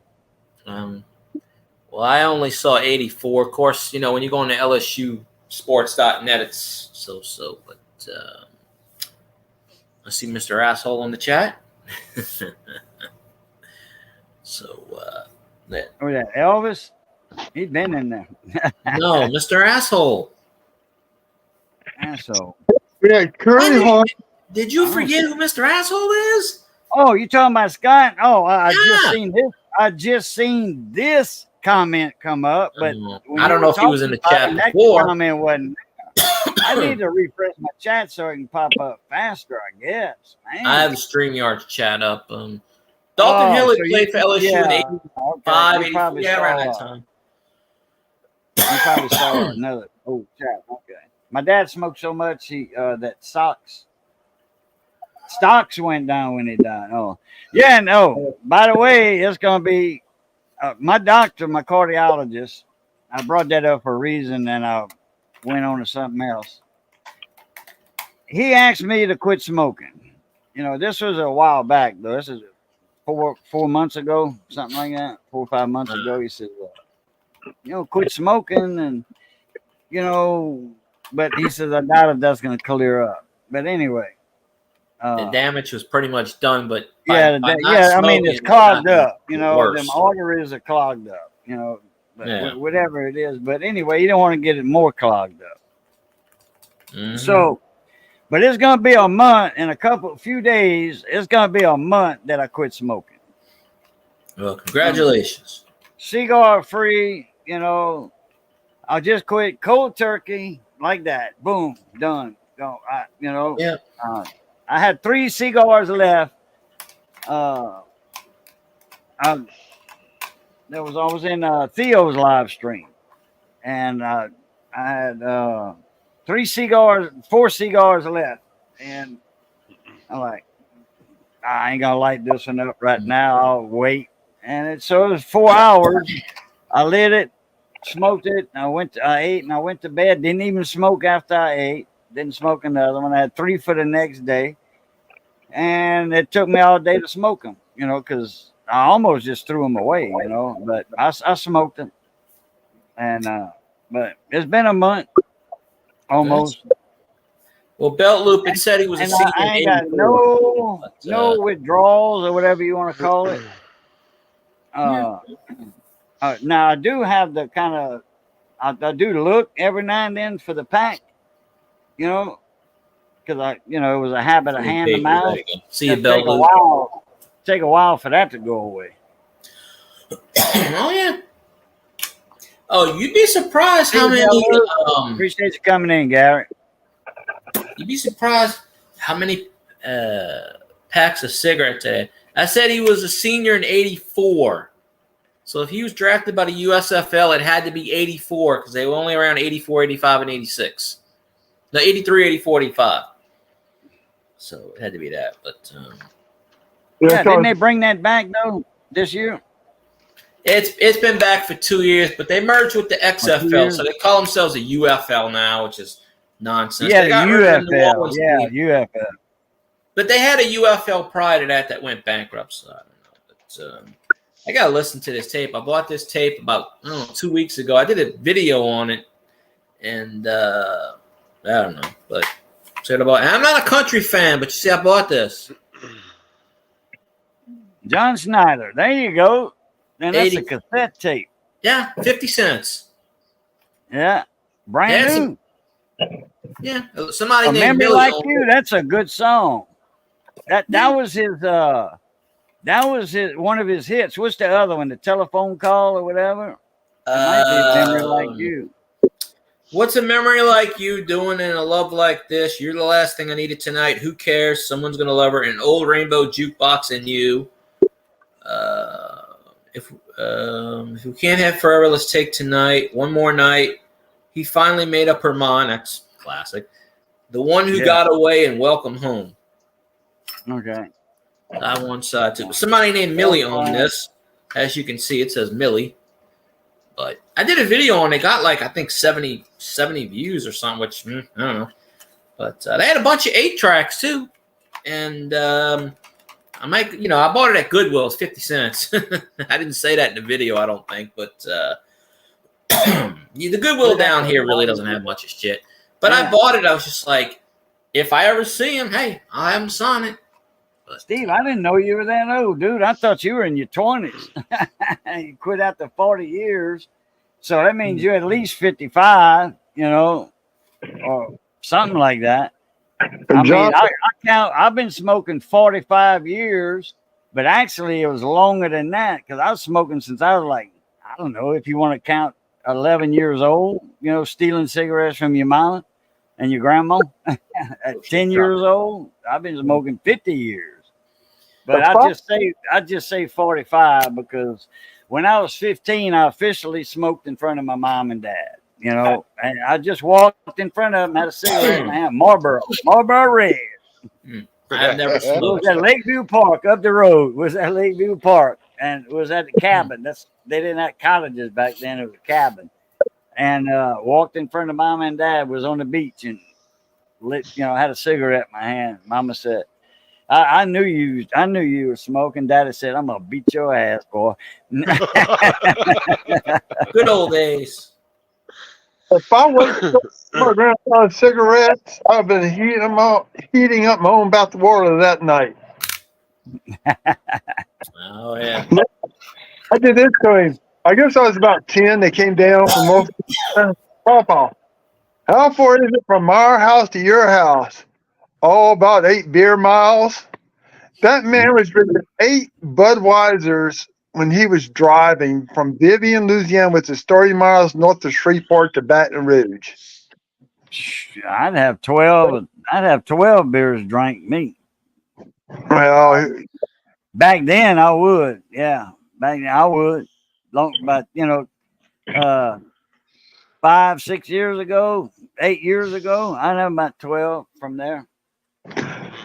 Now, he was one of the first people in Louisiana to have the quadruple heart bypass done in 79. The doctor told him then if he didn't quit smoking and drinking, he'd be dead by the time 1982 turned around.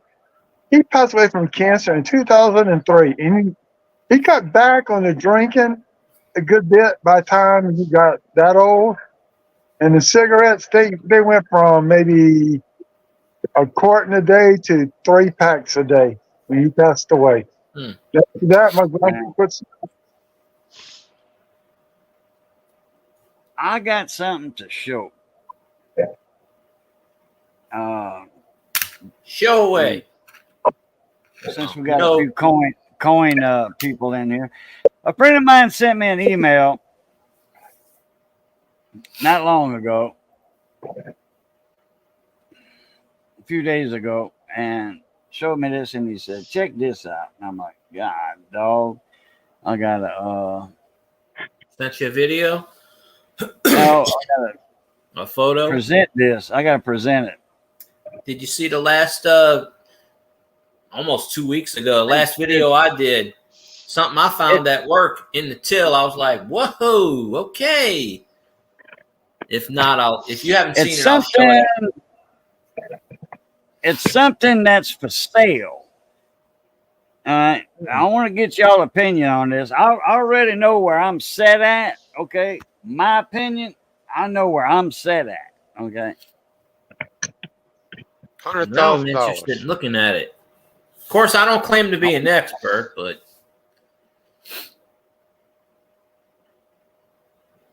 Well, if you want to show something now, I guess I'm going to come to this point underneath the scope and show you that DDR.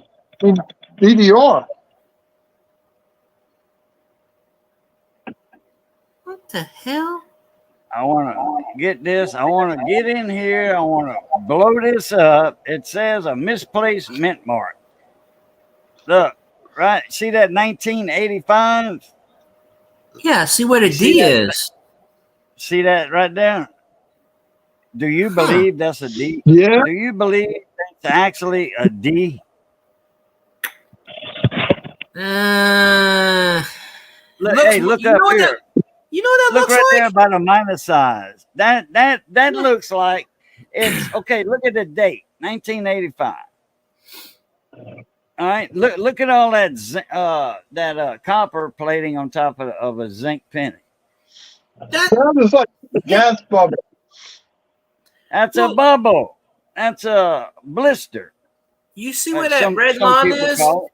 You know what that looks like to me? It looks like a man wearing sunglasses and a mouth. It does. It looks like a little ghost thing coming out the wall. Now, considering this is on eBay and they want to charge $899 for it, that has to be fake. There's no way that. No, it's Yeah. not a misplaced mint mark because you don't misplace a mint mark that far. Excuse Well, I know me. that.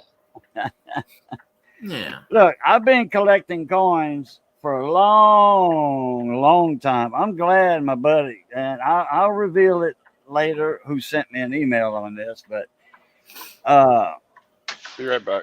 he said he contacted this person and it kind of looks like a woman's hand right there. Okay. He said he contacted her and asked if that was a real Denver D mint mark. And that person said yes. And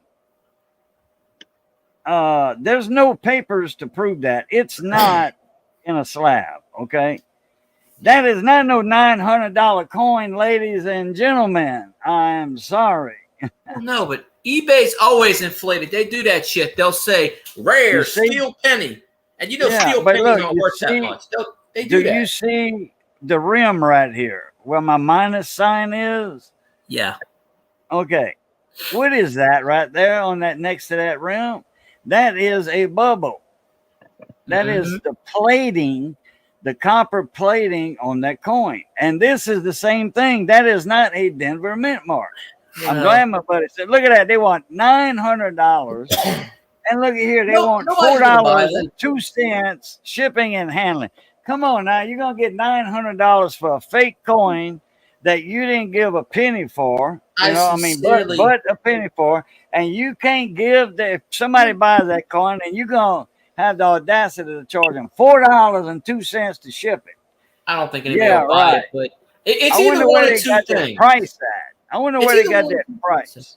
They do that. See, no, they do that on eBay. See, a lot of people will say, "Oh, let me research the eBay prices." They do it with the baseball cards. They took a baseball card, Juan Madrid, 1989 Donruss, ain't worth nothing but maybe 5 cents, and they said, "Oh, it's a rare coin. It's a rare card. It's a rare card." They were selling those cards, those scammers on eBay. They were selling them for $500, $600, $700, and people were buying them.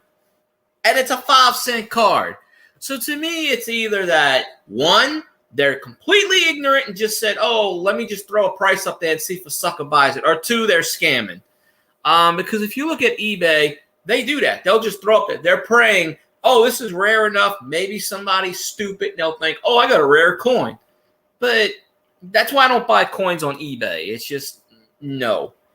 Like, absolutely not. Stephen Vardell, it sure does look like a zinc blister. David Carlisle, it does look like a zinc He's not here, man. But Dave's not here, man. That's right. Did you see my last video I did maybe 2 weeks ago?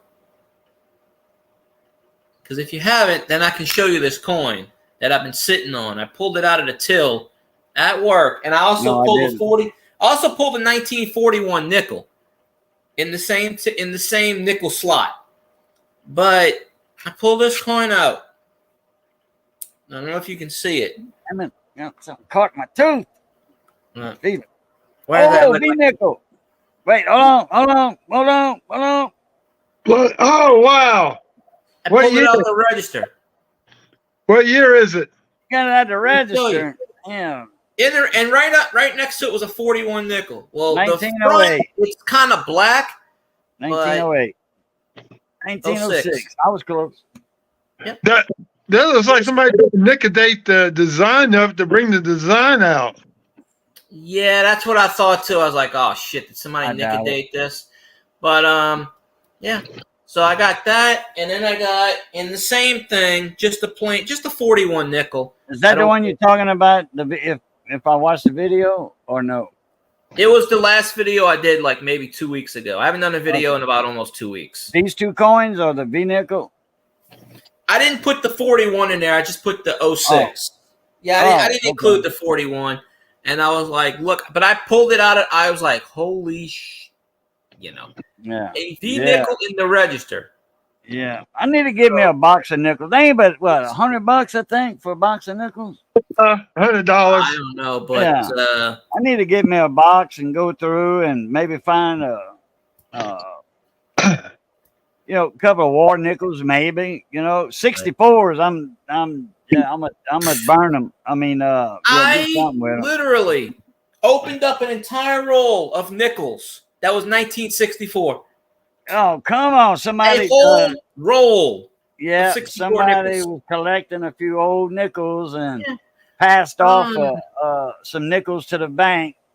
Yeah, there was a 60. Oh boy, I bet you that got your goat, huh? Yeah, there was a 62 nickel in the register, but I didn't touch it. But I also got a $2 bill from like 2004. But yeah, I pulled the 06 and the 41 nickel in the 06. Here's the thing: the 06 and the 41, it was in a roll. They were right next to each other in a roll. And what it was is, I wasn't even supposed to be on the register that day, but it was like 20 minutes before I left. No, 20 or 30 minutes before I was leaving. And they wanted me to, usually I just count the till, or I'll take a credit card where I don't have a till. Well, they gave me a till. They said, oh, count this. You probably won't have to use it. Well, a lady gave me cash. She was the only person I checked out. And the register everything was rolled. So she gave me, I think it was $20. I had to give her change back. So I had to open the nickel roll, the penny roll.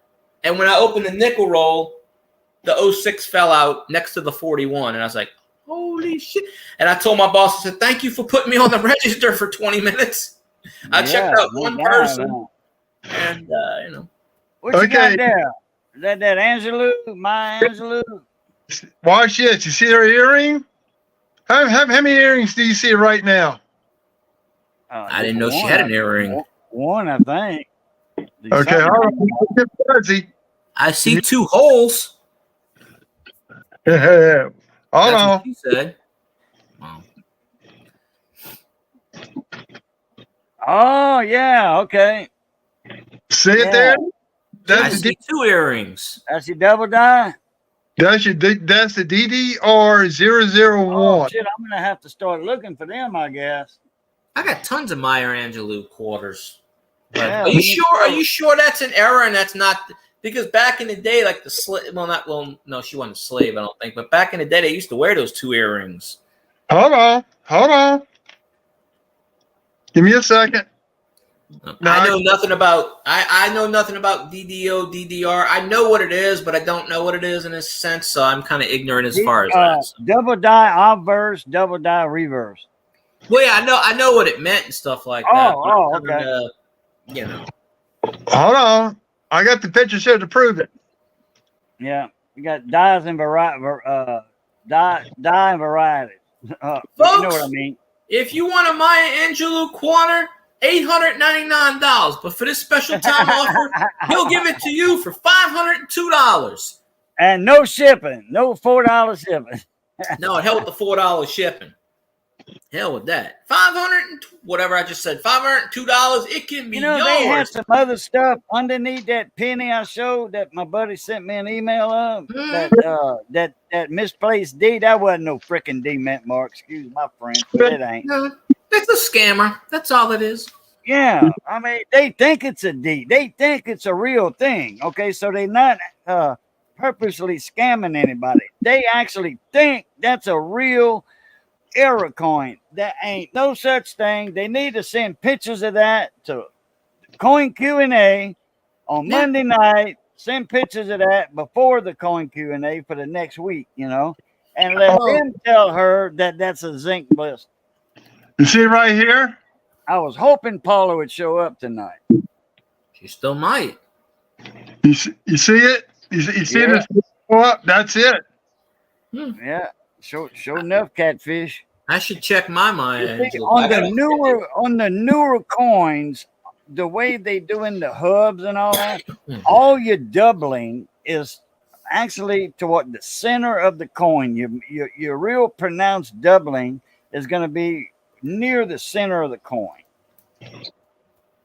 Now I also have the second one, but I'm not gonna pull that one out the binder. The second one, the loop, the second loop's on the inside. On the second one. Okay. So I got 2 of them, and 2 of the 4. I got a George Washington from Delaware. I got the 003 reverse. There's 6 of those. So if you go to Variety Vista, you can look up the RPMs and all that on there. That's how I confirmed this one. So this one I sent to Adam last night after his Whatnot show. He said send it to the group. So today I sent the photos to the group. Adam who? Coins and Ghouls. I'm not familiar with him. I mean, I know of him, but I don't know him that well. Yeah, he sells on the Whatnot platform. He's the one that sells a lot, the Lincoln Cents and stuff like that. Actually, last night I got a nickel from $1.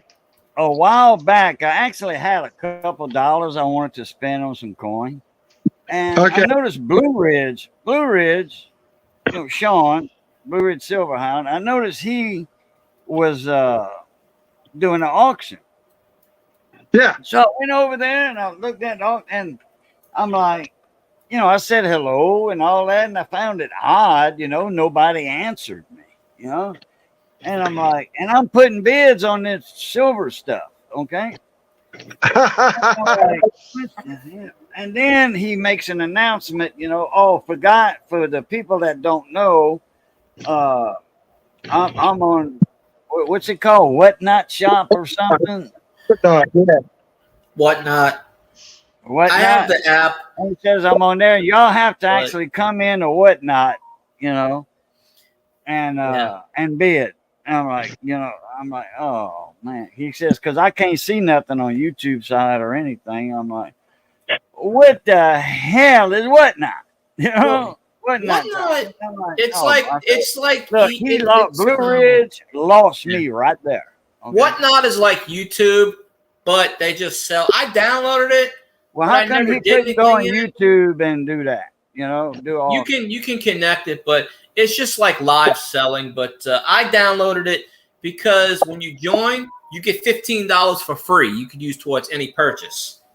So that's the perk. Well, he lost me on watching his auctions right then and there. W. I don't go to that. That's what. I haven't done. Remember when I told you, like I don't know, 8 or 9 months ago, when I watched the $2 documentary? I can't put an app on my computer, and No, I ain't it's an going app. nowhere on my phone. It's an app thing. I mean, you could probably do it on the laptop. You just sign up. It's But remember when I told you about the $2 documentary? That guy, and he was going to do the deal for the Red Seals. It's all Raging Cajun's fault, apparently. I don't know. What? Blister, right here, What? Blister. Oh, Mike Badger said, Blister. Oh, Mike, I think you're a little lagging. what's the significance of blister? That's we were doing the Oh, I he's was showing about the 10 minutes coins. I was behind. showing the penny. Yeah, he's 10, 15 minutes behind. Oh, in about 10 minutes, Mike. Refresh yourself. Fast forward. No, I think Fast it was forward your 89 when they started that. Wasn't it 89 or so when they started the mint marks in the working die, the master hub? 1990, 89 was the last Around year. there. What? 89 was the last year they hand stamped the mint marks in on the dies. So 90. Okay. All right. So in 85 it was. Yeah, and so they did it by hand, okay? They not gonna hand stamp that die, that mint mark next to the right of the date. They not gonna do that. No. There's somebody I ain't seen in a long time. At least I don't. DC, what's up? Driving to North Dakota. What the hell you doing up there, boy, in the Great White North? North Dakota. Your There be daughter's on buffalo there. Okay. There be buffalo. Come here.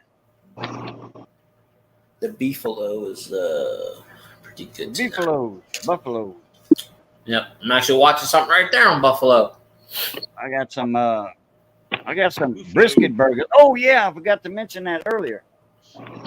When I was talking about the briskets, when we bought those. But anyway, we defrosted that one big old brisket, cut some steaks out of it. I think it was 4 steaks or roast, and then because it's gonna be cut up anyway later.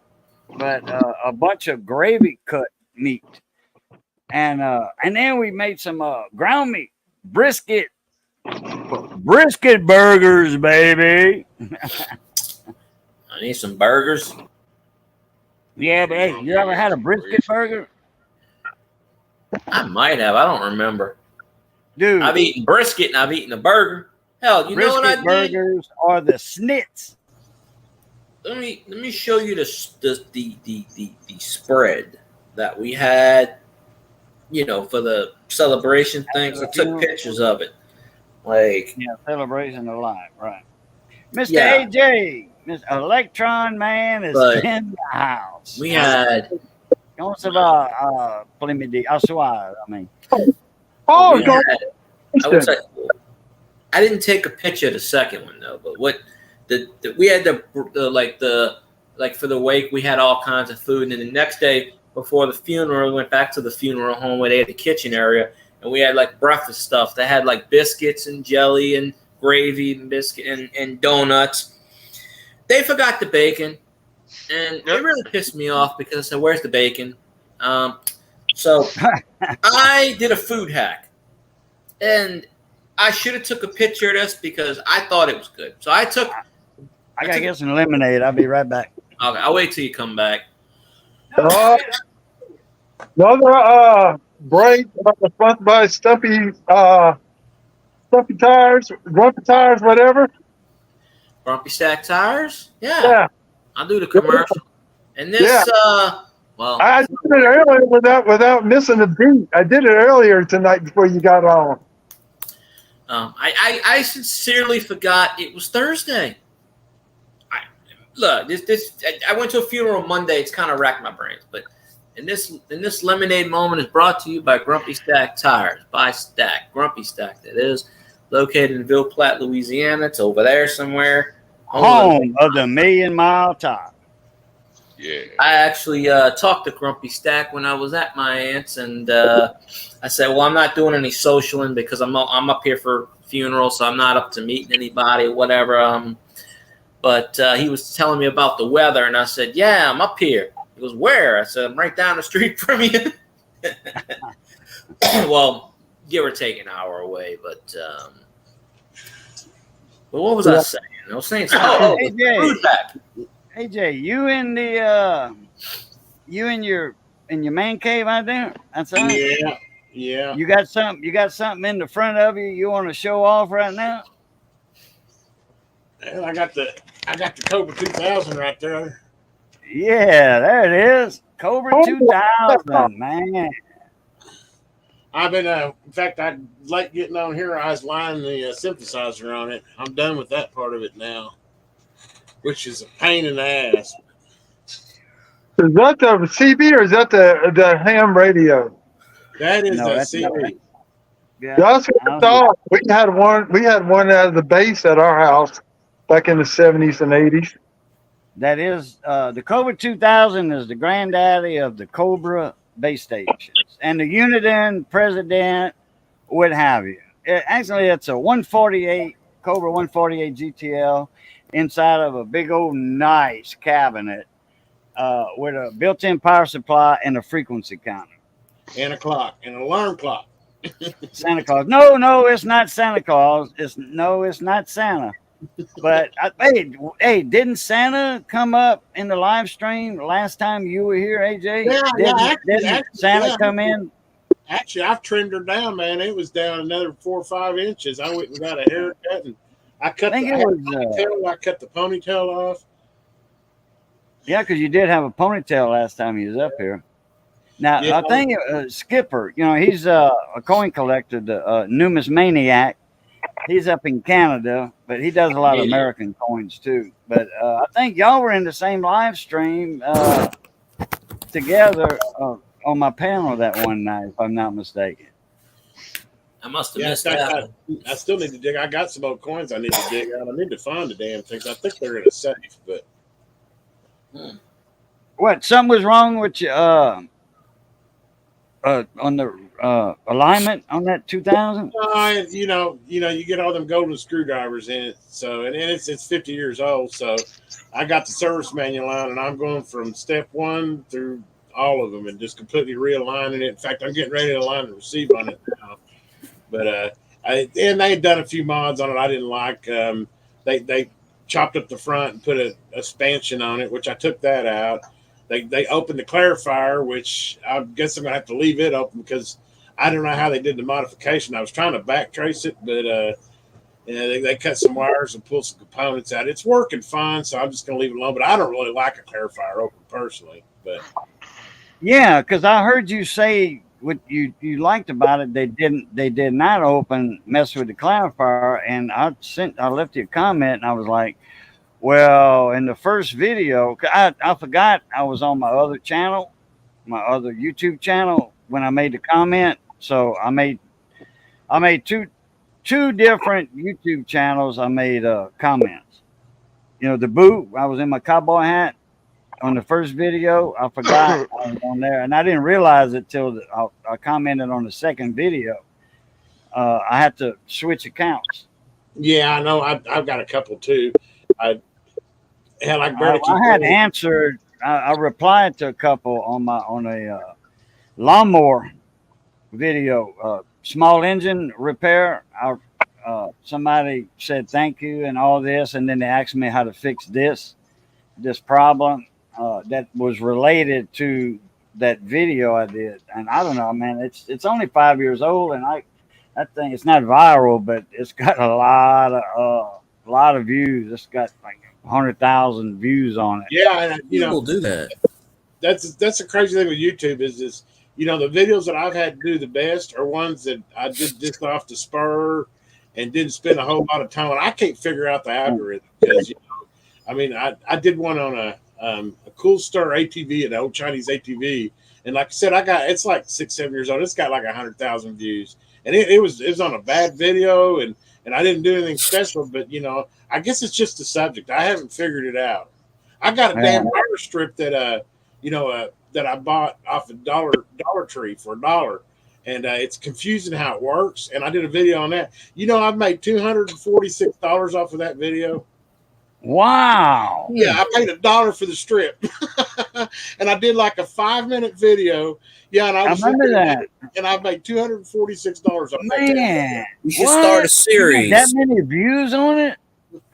You should break the videos down. Part 1, Part 2, Part 3. Right? YouTube just pushes random stuff. Hell, YouTube actually took one of my videos down last week from 3 years ago. I'm like, what? So I'm in the process of fighting that one. Wonder why they did that. Man, Medical misinformation. Medical? I must have said something about the Hong Kong Phooey. I don't remember. But they had five different timestamps. And I watched it, and I don't remember saying, but it's from 3.5 years ago. And I'm just like, they didn't give me a strike or nothing. They just said, oh, do you want to appeal it? So I appealed it. And it's been like 10 days. I ain't heard nothing back from them. Like, oh, it'll take up to a month. They did that with me when they said I was singing a cappella. I was copying somebody's song from South America, some Latino music. And I did. Hey, I was not. There was total silence. I talked French to somebody. Said hello. I greeted somebody in French. At the end, of that 20-second clip where they say I was singing a cappella. There was total silence because I was looking at the chat, and then I said, hey, ¿cómo se va soir? To a friend of mine. And, but that was it. There's no acapella. There was total silence for 20 seconds. So I appealed that, and sure enough, they said, okay, there's no problem. You're good to go on your video. You don't have to share monetization, and just like that video I made when we was at the beach. At Lakeview on the beach when my band was playing, and they cut out a song because my band played I forget her name. A guy was playing piano and she was singing it. I forget, Christina Aguilera or something. Yeah. I remember you told me about that. We did it Cajun style, and I had to share with them, that was the only song out of the whole 30-minute, 40-minute, whatever video, 20, 30, 40-minute, whatever it was, that my band was singing, but there was some French music though, then a Horace Stronghold that we're going to do that butt thing, it's kind of like a no thing and all that. But they didn't do nothing about that song. Because that's a nationwide hit for Horace Stronghold. They didn't say nothing about that song, nothing about the other Cajun music, just that one Christina Aguilera song Cajun style, by a woman though. It was in English, it wasn't in French. Yeah.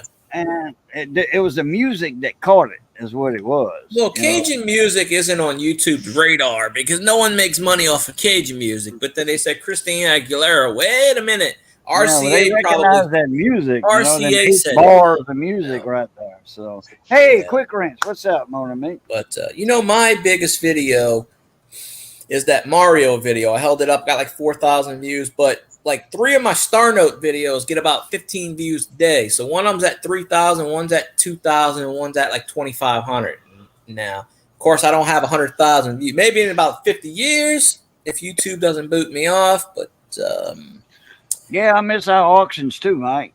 Sure do. I need to do that again. Yeah, you liking bad, Mike.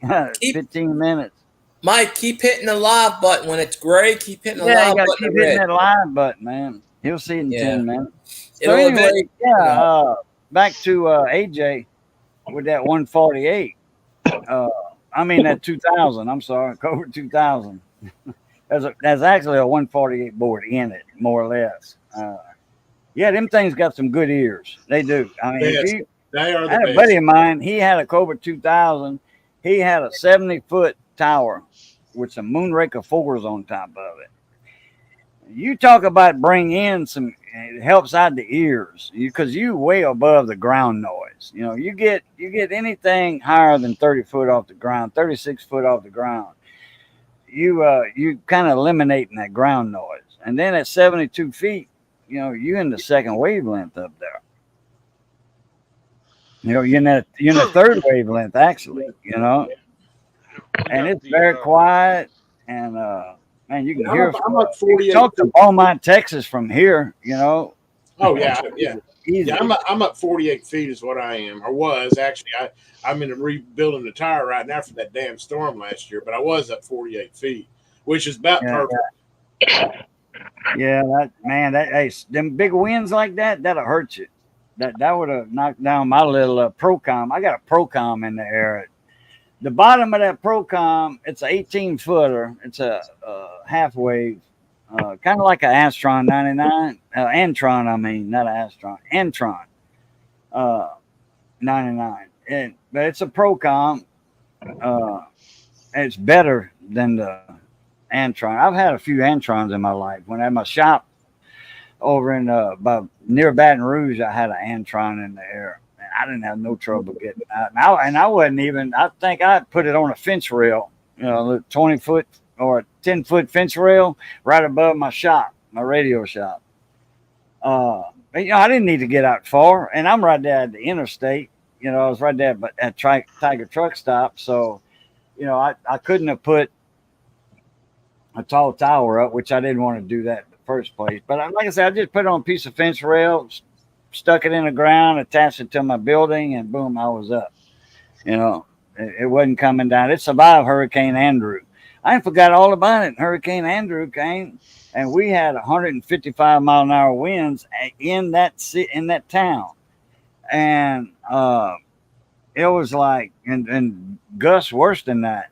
And my antenna held on real good. You know, like it was low though. You know, it wasn't 50 foot in the air. And we had 100-mile-an-hour and shit. I don't know if you saw that damage. I did that. Oh, I saw all that. Yeah, I saw your videos. Lost like 16 trees. You know, I mean, yeah. I just finally got all them piles of wood burned. I mean, that's a damn mess, is what that was. Man, boy, I tell you what, a lot of that was some good firewood too, though. Yeah, and I got a fireplace, and I wanted to, but I don't have a splitter. You know, and some of that stuff was shit. It was 24 inches around, and I got a little 16-inch chainsaw, and basically I just ended up having to burn a lot of it. You know, I wish I'd had, if I'd had a splitter and a big chainsaw, I'd have chopped more up of it. Yeah, got with some of your friends, say, hey man, I got a lot of wood. If y'all want to bring your splitter and let's y'all share the wood with me, give me split all you want. Just give me like a third of the wood so I can do some barbecuing or something. Well, and I offered my neighbor over here. I'm like, come over and get what you got. Well, he come over and what he got was all that 5 and 6 inch stuff, but he left all the big stuff. But, I mean, hey, he took some of it. I was okay with that. But yeah. Well, I mean, I like burning wood in the wintertime. I do. I like hanging around in the cold outside. When I was, drinking at the time, I even quit smoking. It's been almost a month now. I quit. Damn, man, that's something I got to do. I've been trying that forever. And I just made up my mind one night. I said, I'm quitting. That's it. Boom, I'm done. And just like that, because I was thinking, I'm like, well, I need this, I need that. I just had got that signal generator. I don't know, 6 months ago or something, and actually, I got a real good deal on that. It was free, That's what you were saying. So, but anyway, I was thinking, I'm like, if I quit smoking, that's about $80 a month. And I need some parts. I need some electronic parts. I need some TA722s, AP, because I'm gonna start advertising, and I'm gonna be getting these radios in, and I need some parts. So I got a set of alignment drivers in, ceramics. I got some of those in, and then Missy said I could, catch up and get some a set of GCs. Best You you know. can buy right there, man. The big roll up set with the screwdriver handles, you know. Yeah, Yeah. you find them even used. They're $100 for that roll up. I mean, you know, if you can find them Yeah, used, for $22. really, Yeah. damn, Yeah, that's there's good. a couple missing. There's a couple missing though. Yeah, because I've got a bunch of GCs, but I'd love to have the big roll up kit, you know. And I'm kind of Yeah. like, I got them, but you know, I'm missing. I got like a 9-piece set that's got like 6 pieces of it, and 12-piece set that's got like 5 pieces of it. But GCs are the best you can buy. Yeah, yeah. I had a set of GCs when I had my shop back then. And I had a set of what's the other ones? It might have been GCs Yeah, there's no one T-Lex or T. back in the 70s. Yeah, there's another one that starts with a T. My first, well, they were made in the 70s, but my first shop was in 1984 when I had my first shop. And it was mostly retail sales with, you know, I was doing repair, but not a lot of repair. You know, major repair.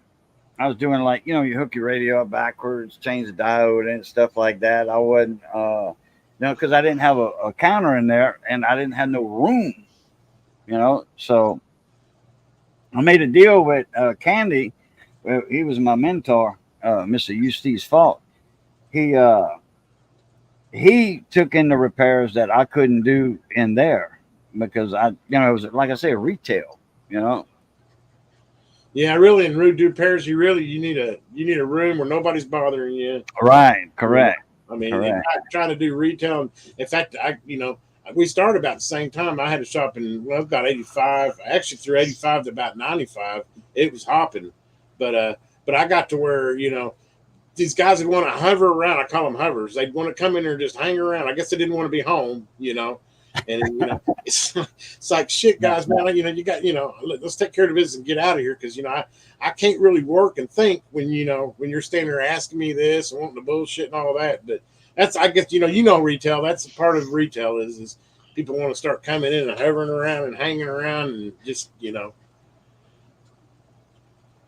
Oh wow, look at this. Wow, whoa, what the heck we got here? It don't look like no shelving. Well, you know, if this is machine doubling, that's the best case of machine doubling I ever seen in my life. Double die Liberty. That's interesting. Yeah, let me present this. Man, this is nice. Well, 95 is a double die year, isn't it? Well, yeah, but I think that was for the ear, though. Oh, that was 94. You know, for the ear. Yeah. Because I got a whole thing of 95 pennies. Ear, but check this out. Look at that L, that B, the E, the R. You know, it looks shelf, but man, that's some strong doubling right there. And there's nothing on the Y. What year? That's a 95.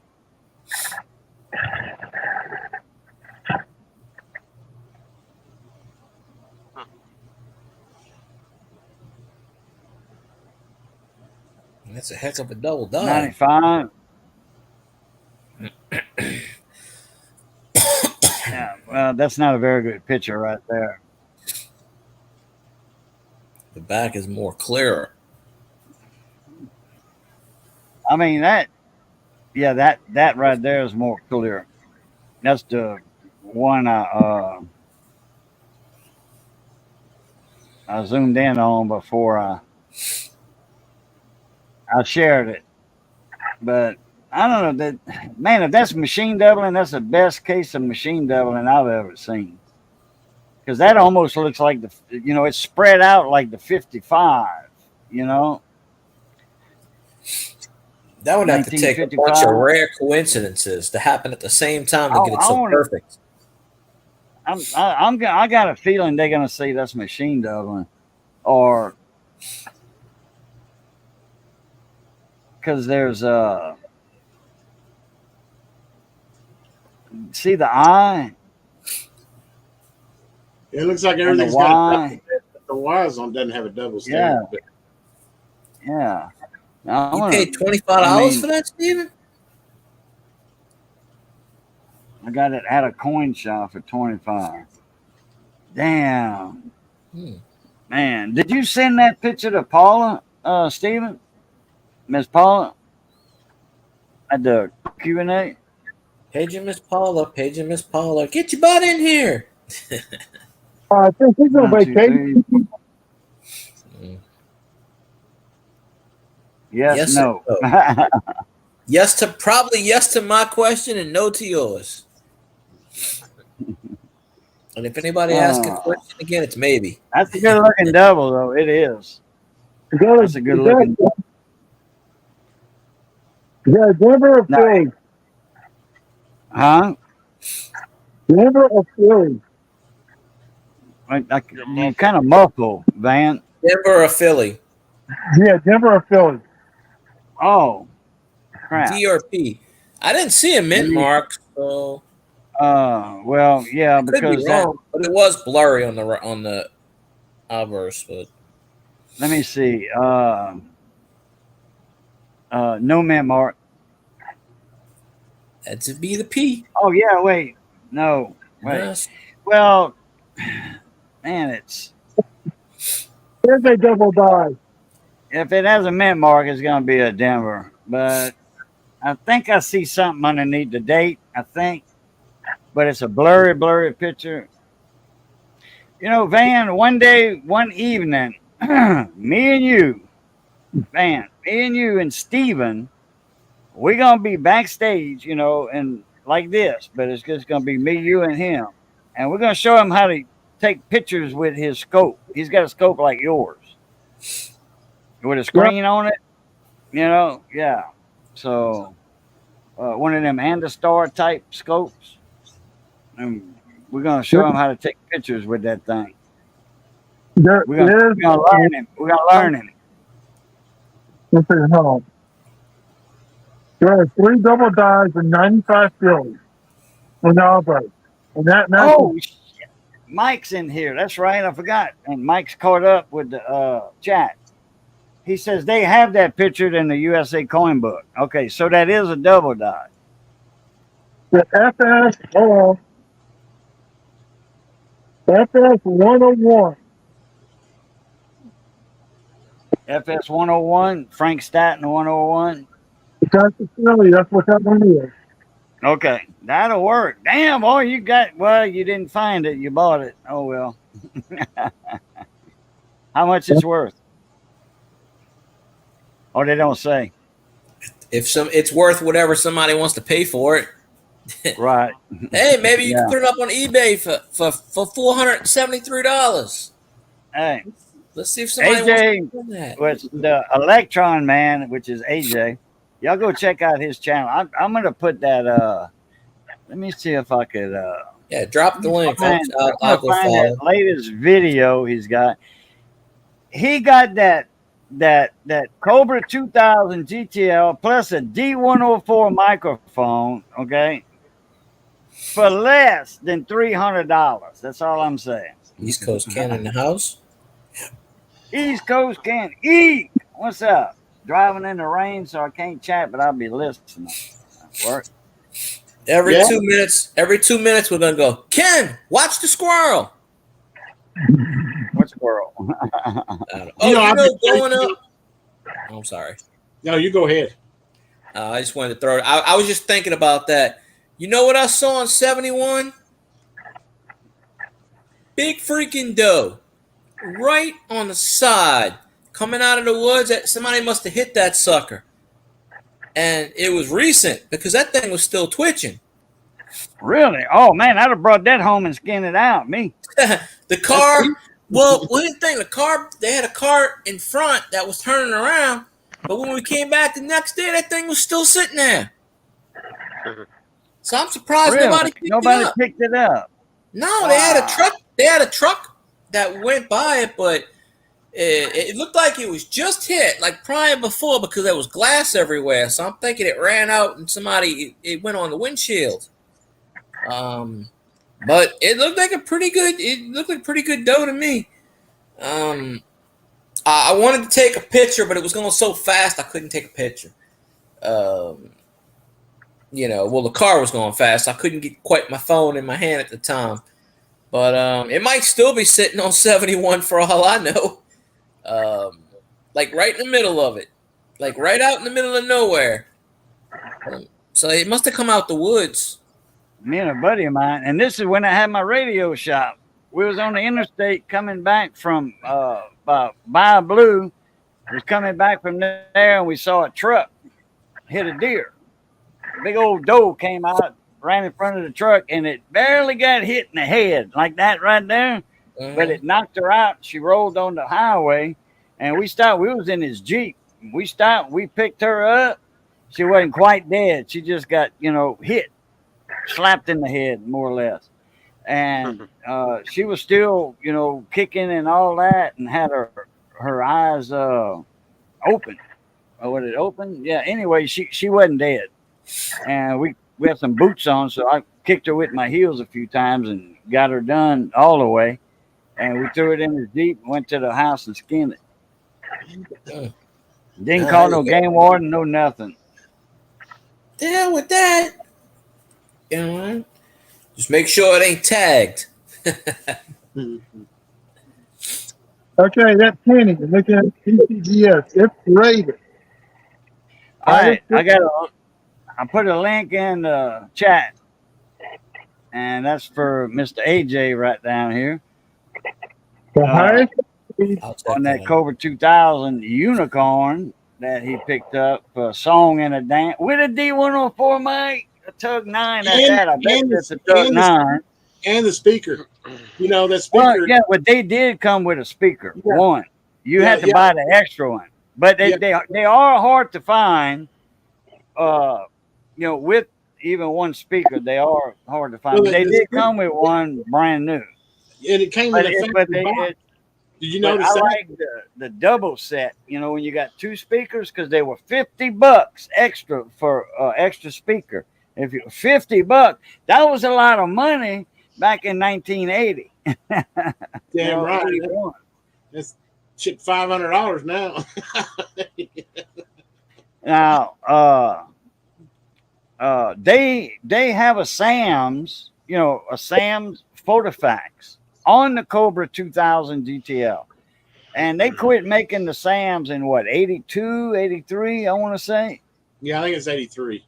Something like that. I know I'm in the zone because I had a Sam's on just about every newer Cobra they had back then,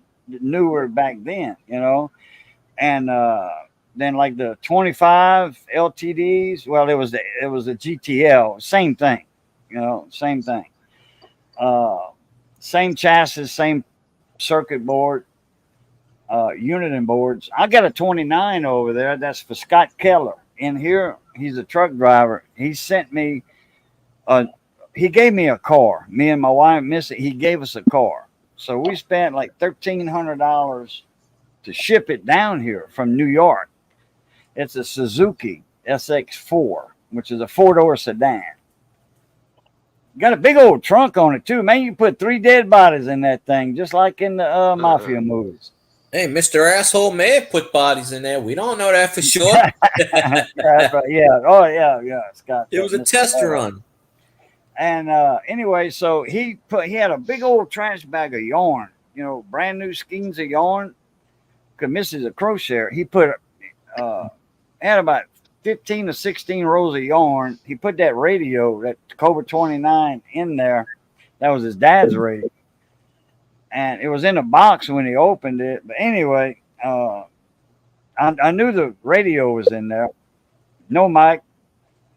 Come up. And it runs good. All I got to do is change the water pump. The water pump went out the day before it went on the trailer because he was driving it everywhere.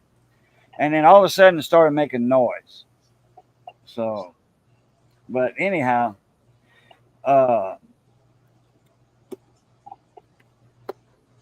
it's a Chinese-made 29. It was made in 2015. It's a Chinese board. It's not a Uniden board in this Cobra 29. And he said that they couldn't hear him, but he could hear, but they couldn't hear him. So I got 2 videos on it. I got 2 videos.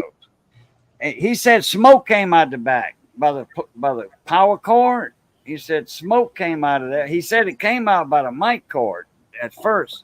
I don't know, a year ago, he said that he had smoke come out of by the mic cord with the cord. I don't know if he meant mic or power, but he did say mic at that time a year ago. I'm like, man, mic cord. I can't imagine smoke coming out of it. Anyway, he showed me on the radio where it came out, and it was the power cord. I looked for, I opened the radio. Johnny was here, matter of fact, and he left, and I had the radio open. I brought it over there, and I'm like, okay, Johnny had a phone call, so I brought it I said, well, I'm going to make a video. I owned the back of it, and it showed up as a diode. There's no short, no open. It showed up as a diode. I'm like, well, hell, the 1N4003 or whatever they got in here is good. You know, it's showing as a diode. And I went inside and I looked, and I got all this on video. I'm like, well, I plug it in. It works. No Buchan, no smoke, no nothing. So I'm like, okay, well, let's put it on the signal generator. You know, so I'm plugging in. I got it on the coax. You know, I'm hearing stuff. So I put it on the signal generator, and I forget what I had it on, minus 10. So then I went to minus 73. I didn't hear squat. Minus 73 dBm. I didn't hear squat. And you know, at 30% modulation at 1 kc tone, 1 kilohertz tone, I didn't hear squat. I'm like, something's up with this. So I just put it to the side, and a couple of days later, I'm looking at the radio. So I put my my microscope. I turned it on. I got it active out. Anyway, I was looking at it with my microscope, and lo and behold, I'm looking for burns by the audio transformer, by where the power comes in. I'm looking for anything that's burnt, any component that's burnt. I don't see nothing. I turn it over. I'm looking for a burnt trace or whatever, you know, just with my visors, and then I'm looking with my scope too. And I'll move to the audio section by the audio chip. You remember the 25s and the 29s? They had the TA7222AP chips, the single inline chips. And you remember when you nut up on the side to mount the radio, you nut up on the side, you know, you crank down on the knobs, it would pull the pins, it would break the solder joints from the pins, and they were made just like that. They come up from the chassis because it was bolted screwed to the chassis with one screw, and then the pins were bent. Boom. So all you did was touch up the solder joints, and you was good to go. Well, these new radios don't have that 7222AP. It's got a TD 2005 or something. It looks like. Let me grab one. I got to lean off the dock anyway. So I'm gonna let y'all talk for a second until I get back. I need some more lemonade. It's a pile of junk, it sounds like. Well, that's a guy that belongs to the radio, Scott Kelly. Oh, that penny's worth $40, Mike Babbitt. Depends on what color it is. Red at the highest grade's over $4,000. Damn.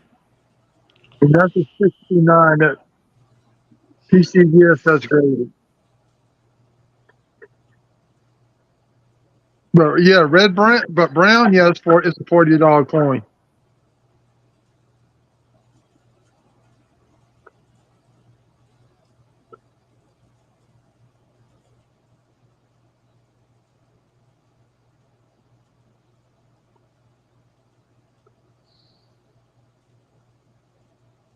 Actually, I'm going by the corn shop tomorrow. Hopefully, they have some word on my Cheerios pending.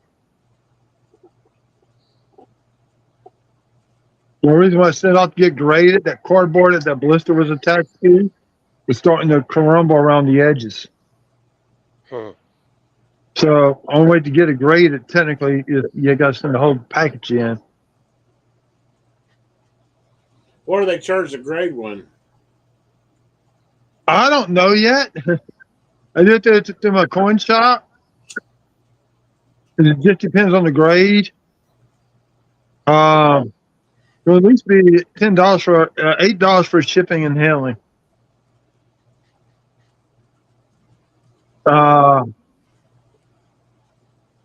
It just depends on the grade itself. Yeah, I know. I got a grandson. He's all in the baseball card thing, and I know he's had a couple of them graded. And it's like $25 to have one of them cards graded. That's cheap. Is it? That's cheap. It's the minimum with PCGS and coins. Minimum's $50. Wow. You know, for an average person. You know, average person to send it in. If you own a coin shop and all that, it's like $30, and then the coin shop makes 10 or 15. You know, so. But all in all, yeah, it's $50 to grade a coin. So you gotta have a good coin worth. You better know what you got before you spend your money. You know, if you don't know what you got, like that person that I showed with that penny a while ago, with that 1985 Denver misplaced mint mark, the mint mark's next to the date. It was a big old blister, I think. I mean, hey, all votes are out. The jury's out on that coin. That's a blister. You know, it's a bubble. Because a zinc coin that's copper plated, yeah, you know, there's a lot of misplaced mint marks on them coins, but all it is, I mean, they got them on the reverse, but it's not, you know, in actuality, it's not. It's just a bubble that copper, thin copper plating, that zinc is reacting with two differential metals, you know, and it makes a bubble. So the jury's out on that one. That's fake. And they want $900 for that on eBay. Yeah. Did you miss that part? Because I can show it again. I can show enough. I didn't know wanted $900 for it. Yeah, $900, man. Whoever, it's still on the market on eBay, man. I hope. Wait, you forgot the $4.02 for shipping, also. Yeah, $4.02 for a $900 coin. You figure you screwing somebody that well without Vaseline, you figure you could save them the amount of money on the shipping. Exactly. If you want somebody to buy it, at least offer free shipping. Come on now. Look, here's that. The hell was that? That was an old one. Okay, here's that. That audio chip. Yeah, that's one of them 5-leggers, isn't it? Actually, this one's 6. 6. But this is one, it's made like it, okay? It's not that audio chip, but it's made like it. It's a TDA or TD 2003, 2005 or something. I got the radio right here. I got the radio. I'm fixing to put it under the microscope. But these are for TVs. It's a feedback loop, regulator, and it's an IC. It's 2 built in one on this one. This is for a TV power supply. I got a lot of parts for TV power supplies. Did a lot of work on that. So anyway, let me get the camera set up. So did it tear a pin out of that, or was the audio chip bad?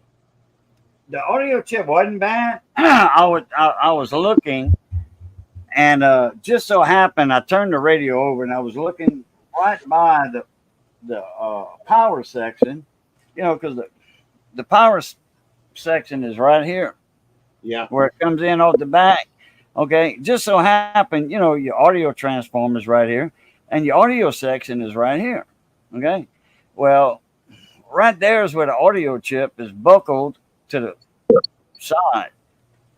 but it's that five legger. And I was looking under the microscope, and I was like, "Oh boy, here we go! All right, 2 broken solder joints. I mean, plain as day." Now I don't know if I would have saw them without noticed them that fast, without the microscope, because that scope I got, that is that's a humdinger right here, bro.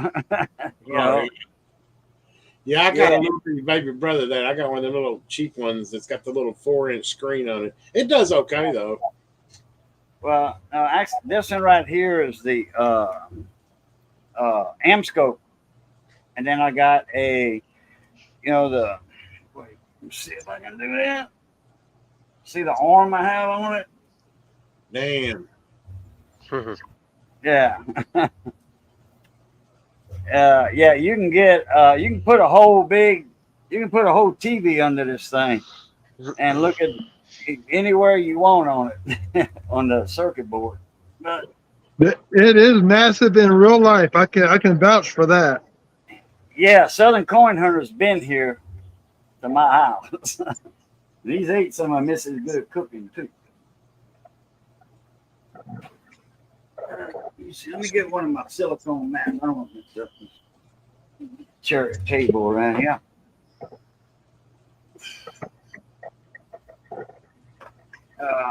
Well, let me. Where's my camera?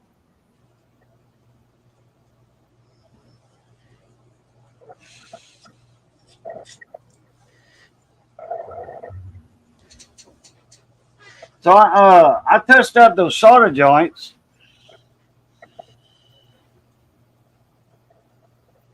and I got my my minus 73 dB signal going.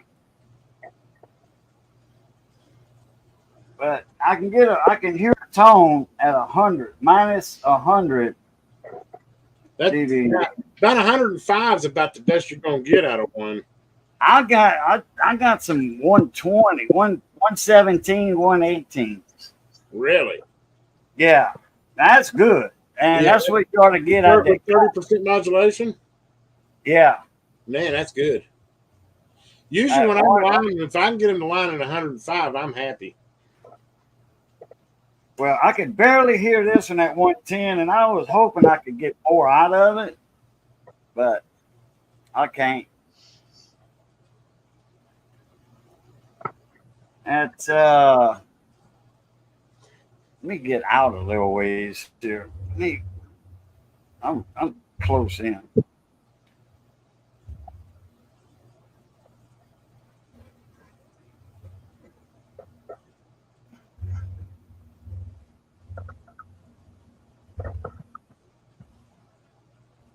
Oh boy, what's that? What is that? Looks like a bad solder joint is what it looks like. Yeah, that's another one. Look at that.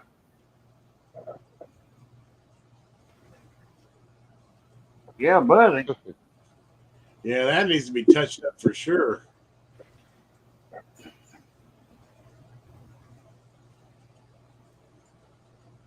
I don't know if it's bad or just kind of discolored. Kind of. Looks like it's got a dimple in it.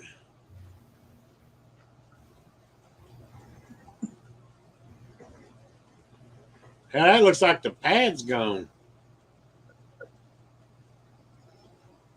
Damn, mirror looking. Yeah, it actually looks like the pad might be gone. No, I got no, it down. It's okay. Yeah, it's just mirrored. yeah, it is. Like, man, what the hell? It's dark though. I don't know why it's so dark.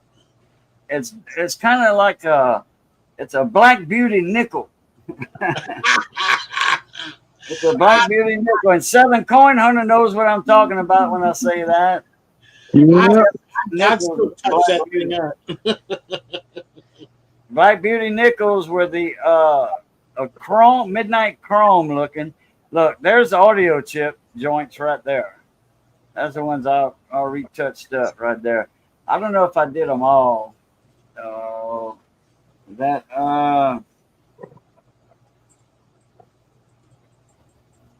I'm gonna have to retouch all of these up. But anyway, that is a 5-legger.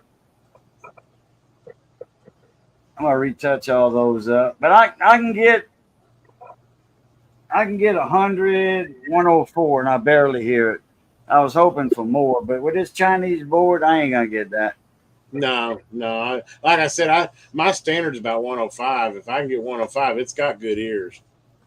I think this Cobra 2000 when I'm done, I bet you it'll get 120, 125 though. Oh yeah, yeah, buddy. Well, it's getting close to 3 hours, and I need to go on. I'm going back out. I'll catch y'all next week. All right, Southern. Appreciate you coming in, man. Yep, y'all have a good evening, and remember, check both sides of the coin. Never know what you want to find. That's a thank Jack. Yeah. Where is my energy drink? I don't know if I need to put that other lens in here or not. This thing is, I mean, when I say it's a microscope, I say it's a microscope. Oh, I already see. Yeah, I mean, It's 180 times on the lens.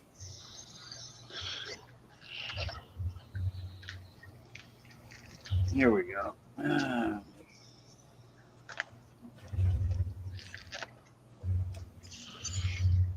gonna have to change it when I do my coins.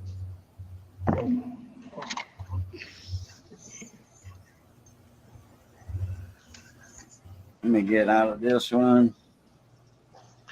But I do like that for micro soldering. And I got some tips in not long ago. I got some what kind of iron you got? I have 3 different ones.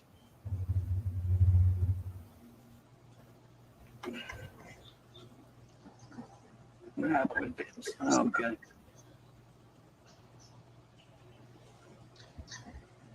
You know how that moves.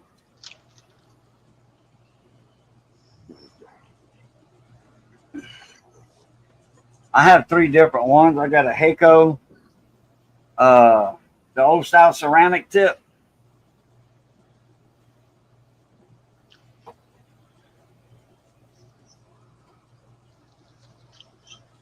I don't know how that moves. Then I have the a KSGER, KSGER T12 style. I don't know how many tips for that thing, a bunch. You're gonna know it when you see it.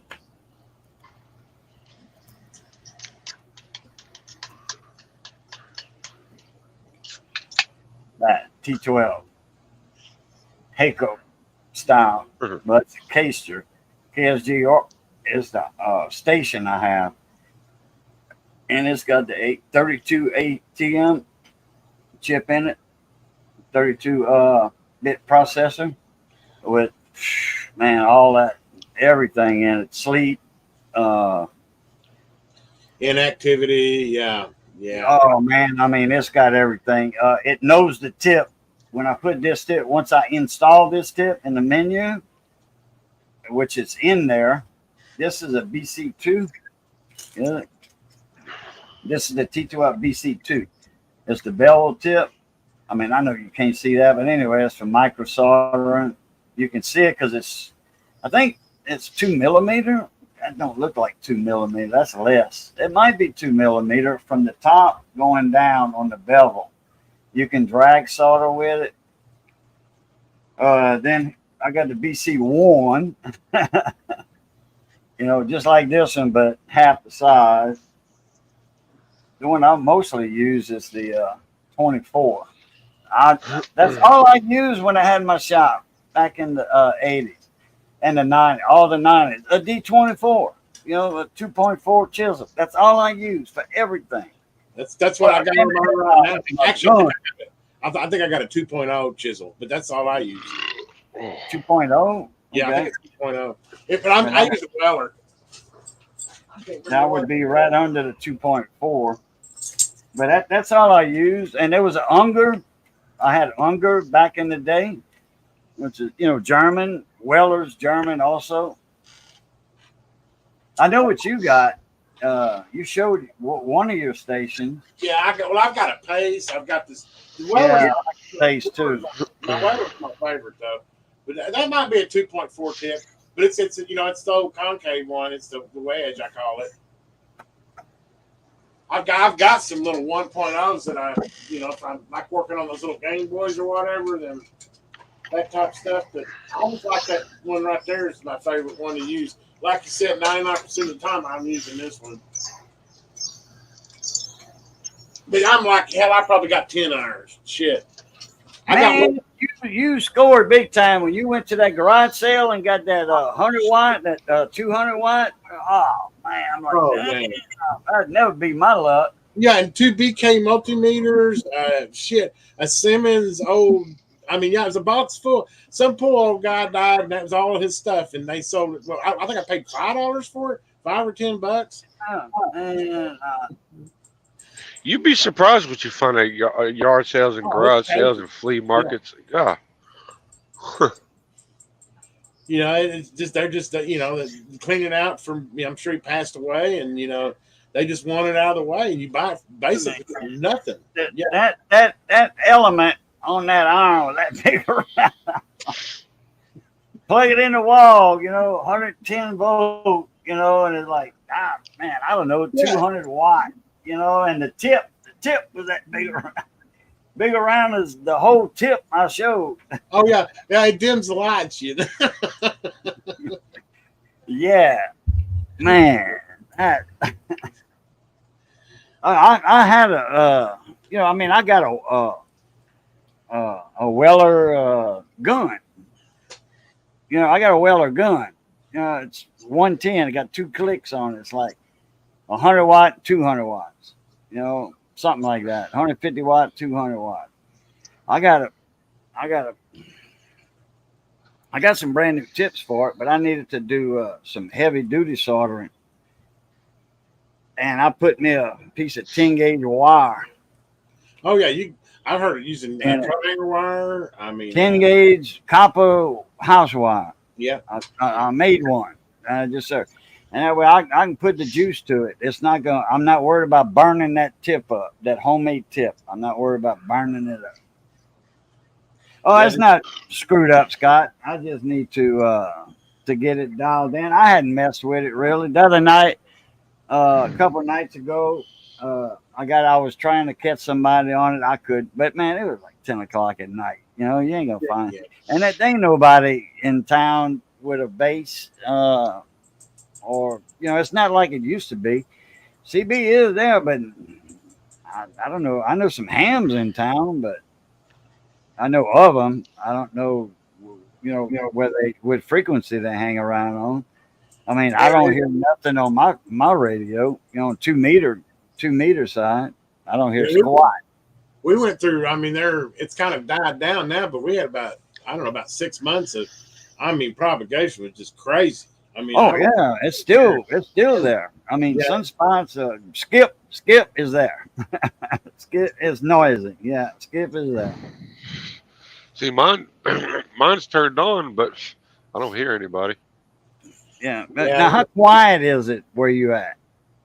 When you squelch down, how quiet is it? Real noisy, or it's kind of like shh, like that? No, it's quiet. It's quiet. Okay. Man, it's at night too. Yeah, it's like that during the day also. Really? Even like channel 6 and 26 and 28. 28. Oh boy. I've got. Shit. That's the Super Bowl channels. I've got the Galaxy DX939F. That's a good old radio. Galaxy what? 9300. 939. Oh, okay. That's the CB, ain't it? Yeah, it's like the 959, pretty much. Yeah, that's the CB. Okay. And it's hooked up to two 15,000 megahertz or watts or whatever you want to call them antennas. Oh yeah, yeah. They can supposedly handle 1,500 watts. If you put 1,500 watts into them two antennas, what kind are they? Wilsons or what? I don't know. I bought them off Amazon. I can't. Oh, I don't know the name of them. okay. I'd have to go back into my Amazon and look them up. The Wilson 2000s were good antennas back in the day. The I Wilson gotta. 2000s were real good. Give me a Francis 5.5 footer. Oh, Francis fiberglass antenna, 5.5 foot. They don't make them no more. I don't know why. They Yeah, make the 5 foot, but not the 5.5. We're gonna bull. We're gonna bull with these antennas. We got to take it to a CB shop to let them do it though. really. We can't get the bullwhip part to. We can't get the part to stick out like that and go straight out. So we're gonna let the CB guys do it. Oh, you talking about on the cab, on the sleeper? Uh-huh. Yeah, where they point them out forward. Yeah, that's Yeah. the support halfway up. But I wouldn't. I'd just go with. Man, they used to make what they called a Saturn. Who made the Antron 99? What company? What was that brand name that made the Antron? I can't know what So, like, Solaris or Solaris, something like that. Something like that. Anyway, they made what they call a Saturn antenna. And they made that for trucks because trucks were coming out with all fiberglass hoods and all that crap, you know. So you didn't have anything to reflect off of with a regular CB antenna that needed metal or ground plane under it to throw off your thing. I had a Saturn on my boat. I had a 20-foot aluminum hull flat that was 7 foot wide. I had 100 horse on the back. That was my shrimp boat and my crab boat. And I had a Saturn. It was right at 4 foot tall. It was that big around. It had a coil built in on it. Man, I'd get out with that CB, not a VHF Marine, not a VHF. Okay, I had that and I had an antenna for that.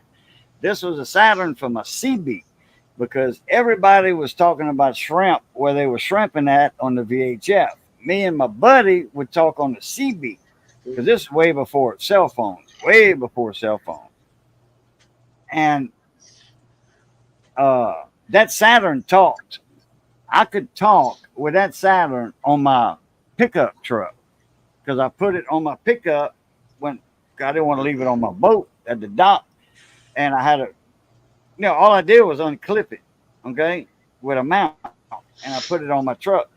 And I can talk 7 or 8 miles down the road with no amplifier. And that was good to talk on the CB on the interstate 7 miles. That was real good. So that was a good antenna. It was called a Saturn.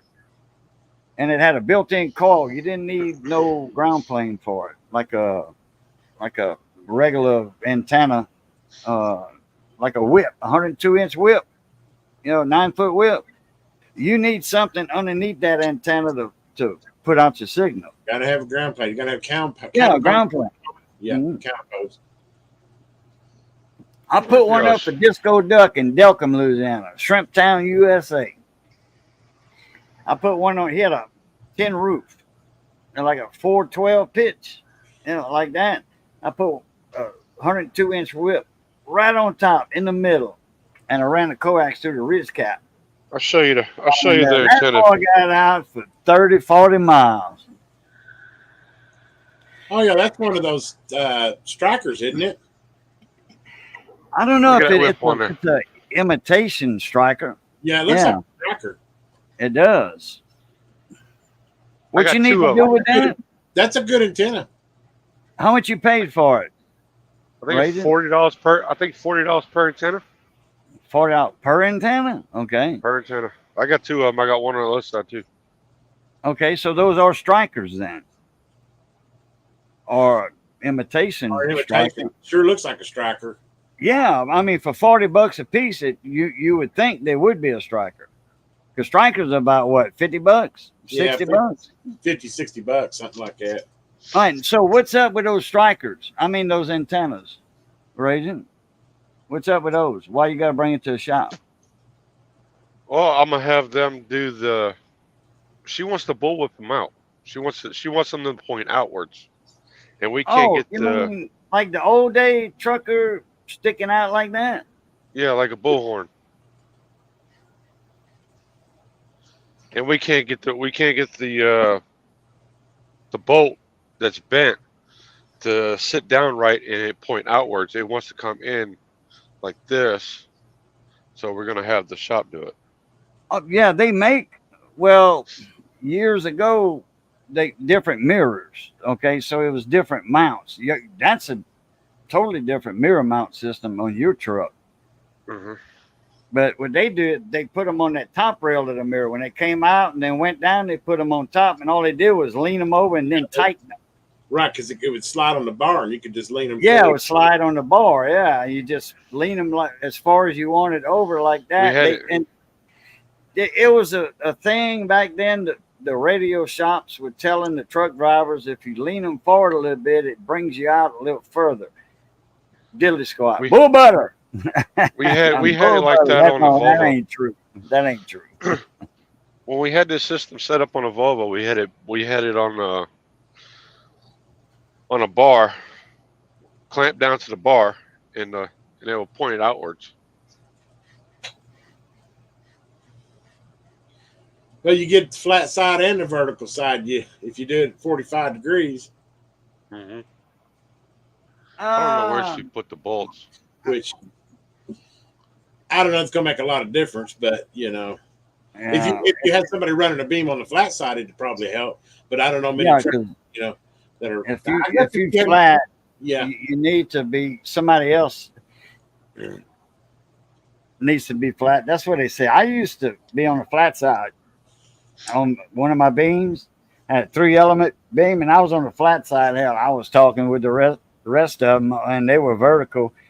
I was on the flat, and I could talk just as far as everybody else, and I had less ground noise. I had less noise on the flat side. yeah. I actually had mine twisted 45. Is why I had a big old 3-element Mako, and that's what I did. I had it tilted at 45 degrees, and I don't know. It seemed like it was a little quieter was the thing, but like I said, I could talk to vertical or flat. It didn't make no difference. Yeah, I like flat side myself because it's quieter. Yeah, But- 2 meter sideband, man. Flat side's awesome. I've got a 13 element. I need to get back up, man. That I love doing 2 meter sideband. I need them. I got everything to make my 2 meter, and my 400 megahertz antennas. I need to get on that. I need to get on my butt and do that because I got some pipe over here for a pole and to put them on. And shit, I can ka-chonk some repeaters. Because I don't have no repeaters in my area. I don't. They had one in Crowley, but Hurricane Beta got it. Laura didn't affect it, but Hurricane Beta got it. That was about 3-4 years ago. When Beta came through, the eye passed over us. It was on a rice mill tower. There was a repeater that somebody they were friends with, the guy that owned the mill. Uh-huh. Capital Rice Mill, and it took that antenna down. I don't know if they still got it up. A buddy of mine tried to ka-chunk it, but I couldn't hear it, not with my little unit in here. Now, if I got put my beams up, build my beams, yeah, I probably can hear it. I know I will. Matter of fact, I know I will. That's crazy. You don't have any repeaters around, man. I mean, of course, I'm closer to a bigger town. Closest one is 20 miles. Man, I bet you I've got 15 within 20 miles of me. I think I might within 40 miles. I've got whatever I got programmed in my radio. Hey, Miss Jamie, Hey, how Jamie. you doing, girl? Miss Carol, how you doing? Oh, she's electronic wizard herself. I can't tell you for who though, because she'd have to kill me if I did. Well, guys, I'm going to jump out of here. I'm going to go catch the weather. I just wanted to jump in and say hi. Good seeing you. All right, Mr. Electron Man. We're gonna talk more later. Yeah, I'm looking forward to a couple of videos that you got coming out on that thing. Yeah, in fact, I got a whole bunch coming out. I've been shooting a lot on this 2000. I'm just, like I said, I got a line to receive, and I'm gonna be about done with that one. I probably won't come out in a day or two, as far as step 2 of what I've done to it. Of course, like I said, unfortunately, I thought it was it was gonna be a virgin, and the more I got into it, I found out the clarifier had been opened on it, and they did some crazy ass thing on the final. They had on the driver, they had it to where it was running off of VR5, which is the meter for the front. They had a diode running across and back over to the emitter side of the final. I don't know what the hell they were. I don't know if they were over voltage or what, but I unsoldered it and keyed it and then soldered it back, and I might have saw a quarter watt difference. I don't know what I don't know what they were doing there, but that's long gone. You got a service man. You got a Sam's. A Sam's. I got service Sam man yeah, for that. Okay, because I got a Sam's for the. Actually, mine's for unit and president, but they're basically the same thing. So. I got a Sam's for the 148, which is your 2000. Yeah, it's just yeah. So it's going to have all the wire colors going to the clarifier point on the board. It's going to have all of that, all your colored wires.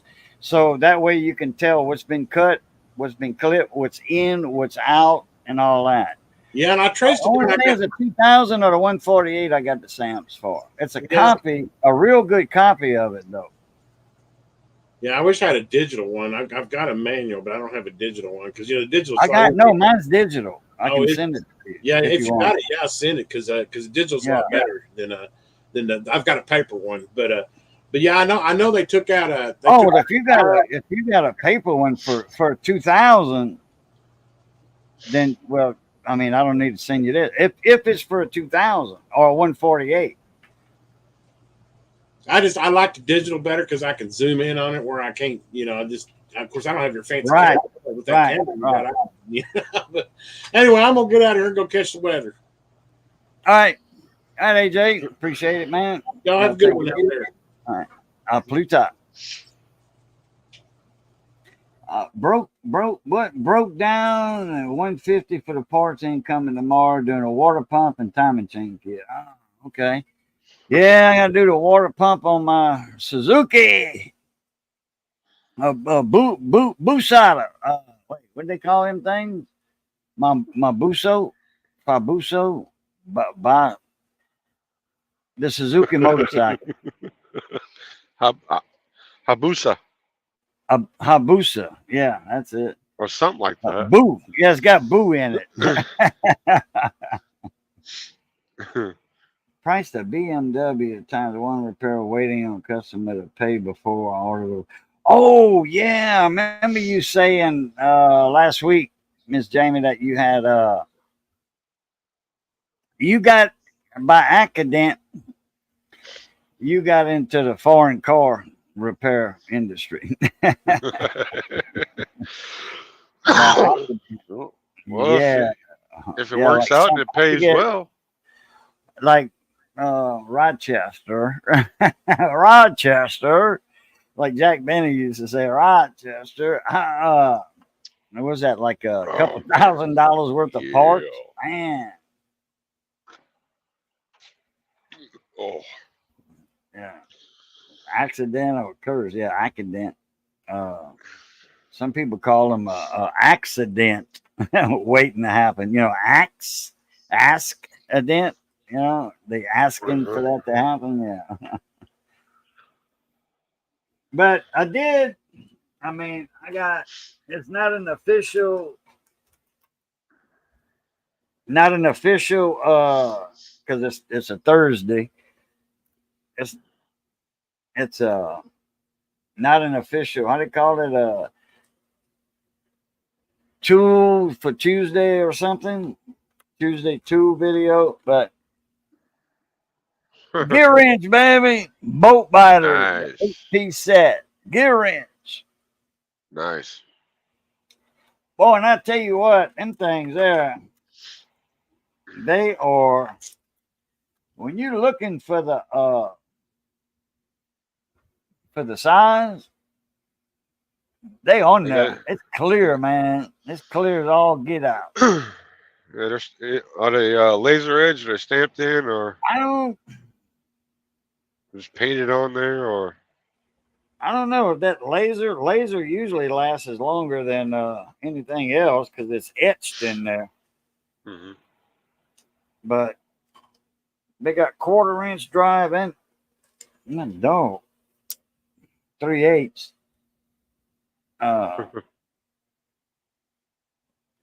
not bad. It's a nice set. I got the smaller set.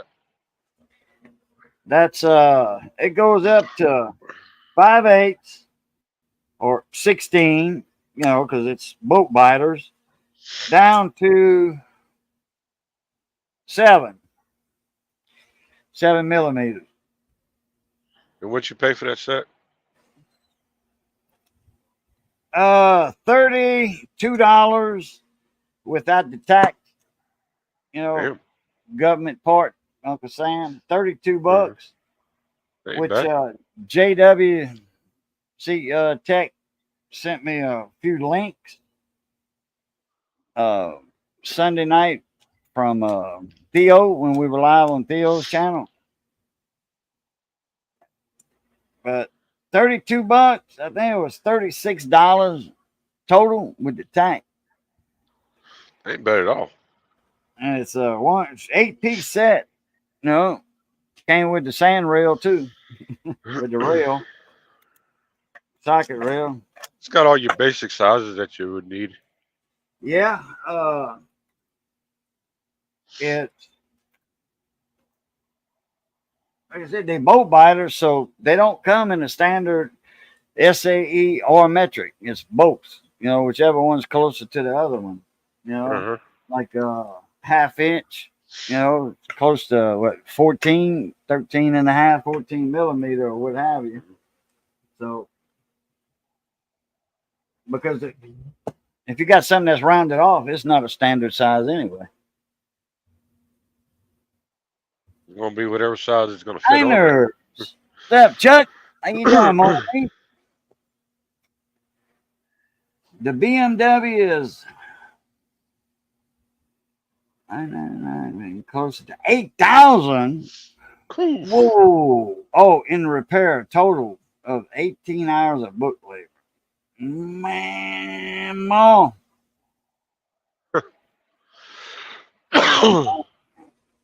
$8,000 worth of work. Good God. Yeah, 18 hours of book, total altogether. I guess that's parts and labor, but all of that 18 hours of book labor, book time. Mm-hmm. So you're looking at say 18 hours at $125 an hour. That's just $2,000 in labor and then $6,000 in parts. She did say last week it was about 2,000 or 3,000 in parts, just in parts.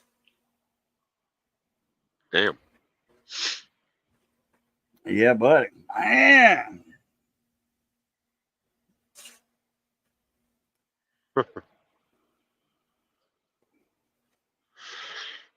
Raking in that money. Yeah. For somebody to spend $8,000 on repairs on a vehicle, good God. Not me. 5,000 in parts. Okay. And then I said about what did I say in labor? I said at least 2,000. Let me see, 18 at 125. I did say about 20, 2,003, 400. So yeah, okay. So I was about there in the zone. I mean, there's work I got to do to the Silverado, but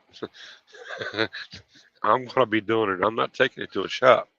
Oh only yeah. reason I'm going to the shop is to have them evac the Freon out of the system. Yeah.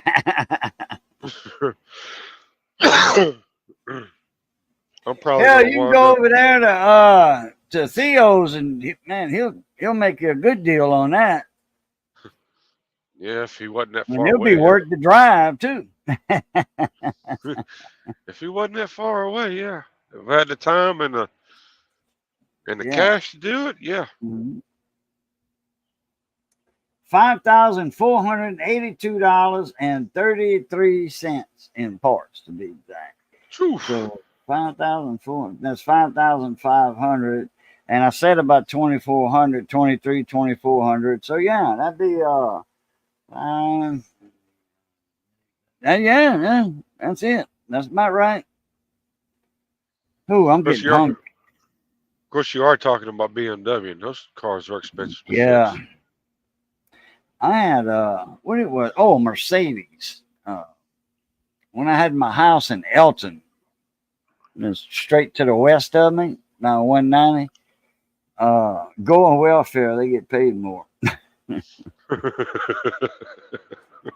I had my That only works for blacks, Mr. Asshole. no, okay. White folks can't get the welfare.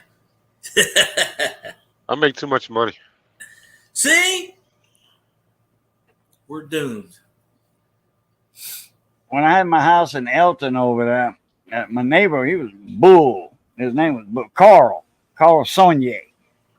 But his wrestling name was Bull. He was in Mid-South Wrestling way back in the 80s, you know. And he was one of them they called Bull.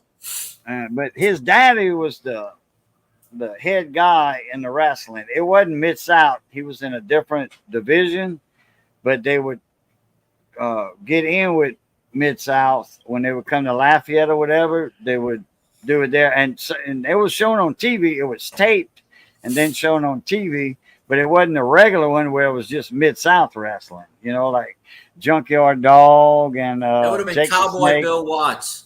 and Cowboy Bill Watts. Well, when back then Cowboy Bill Watts was out of wrestling and he was the announcer, you know, for Mid-South. In fact, He owned it. Mid-South, he owned it. Yeah, he was one of the main guys in it. So Chuck, Kyle Allen, Chuck, yeah, Shit, Niners. I couldn't even get assisted living housing. So but Bull, Carl Saunier, he owned a Mercedes Benz, and it was a diesel. And man, that thing ran good. It was quiet too. It didn't run clankety like a regular diesel, you know. This thing ran almost like a gas. You can tell it was a diesel, but not much. You know, you got to be real close to it to tell it was a diesel. Man, he got, I forget how many miles to the gallon with that car. It was good. Like 30, something like that. 30, 33. You should have wrote that $20 off. Tell him you donated it to Goodwill. That's how you get around that rule. Tell him you're a Native American. Hell, just start speaking Spanish and you'll get all kinds of money. You know, just tell him you hopped the border. You'll be set up for life. Rocks boys, whoop whoop. Yeah. Won't, won't. You got to be 3/8 Native American to collect a check. 3/8. Or you just got to be a Mexican to hop the border, and El Presidente will give you free money for the rest of your life. Pretty much. Man, I wish I'd have subscribed to this guy and followed him. There was this guy, he was walking on the highway, and he was making a video. I don't know how many YouTube subscribers he had or whatever, but he says, I am walking to Mexico.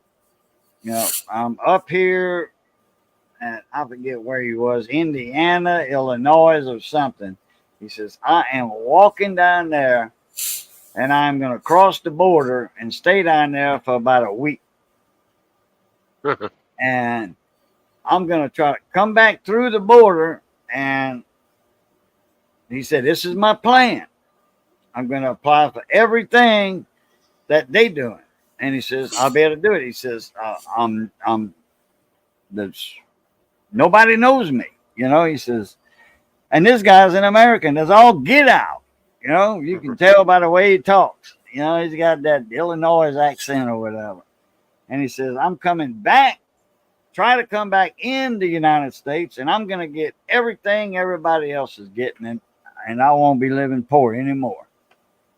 I wish I'd have subscribed to that guy and followed him. Because that was about a couple of years ago, a year and a half ago. And he sure made sense.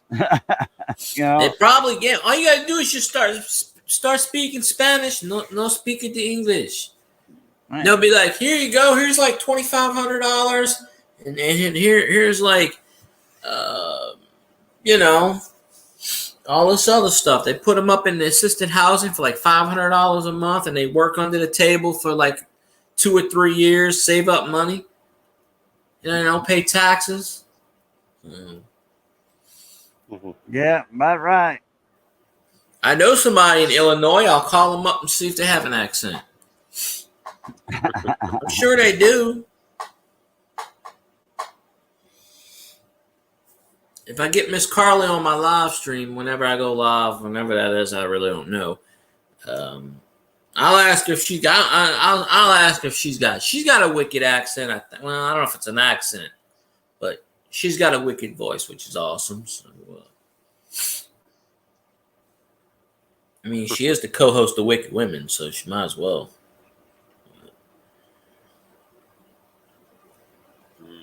I gotta give me something to eat. It's 3.5 hours. Damn, You pulling to me. Passed up my 2-hour mark. I ain't gotta worry about that.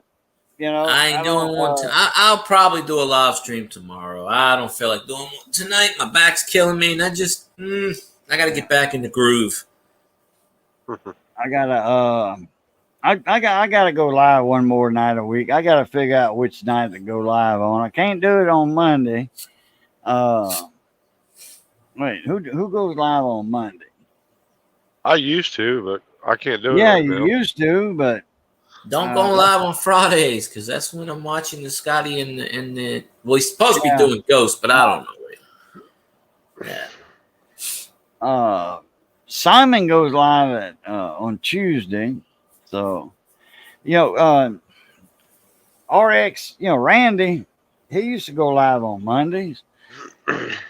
I might go ahead and he don't go live no more, so I might go ahead and take his spot. There's always somebody going live at some point in time. You just gotta pick a time. Yeah, Q&A. Yeah, Q&A go live on Mondays. Hell, I wouldn't interfere with them.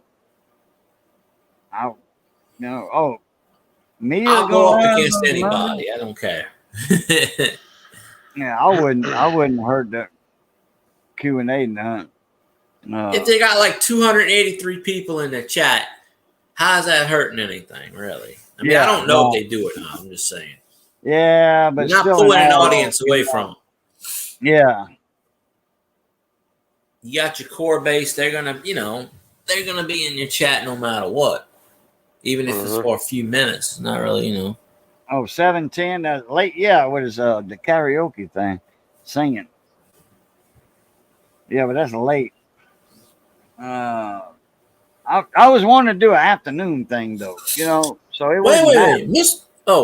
Friday night. Oh, Mr. Asshole did a live stream. I did not know this. Wait, that was Friday night?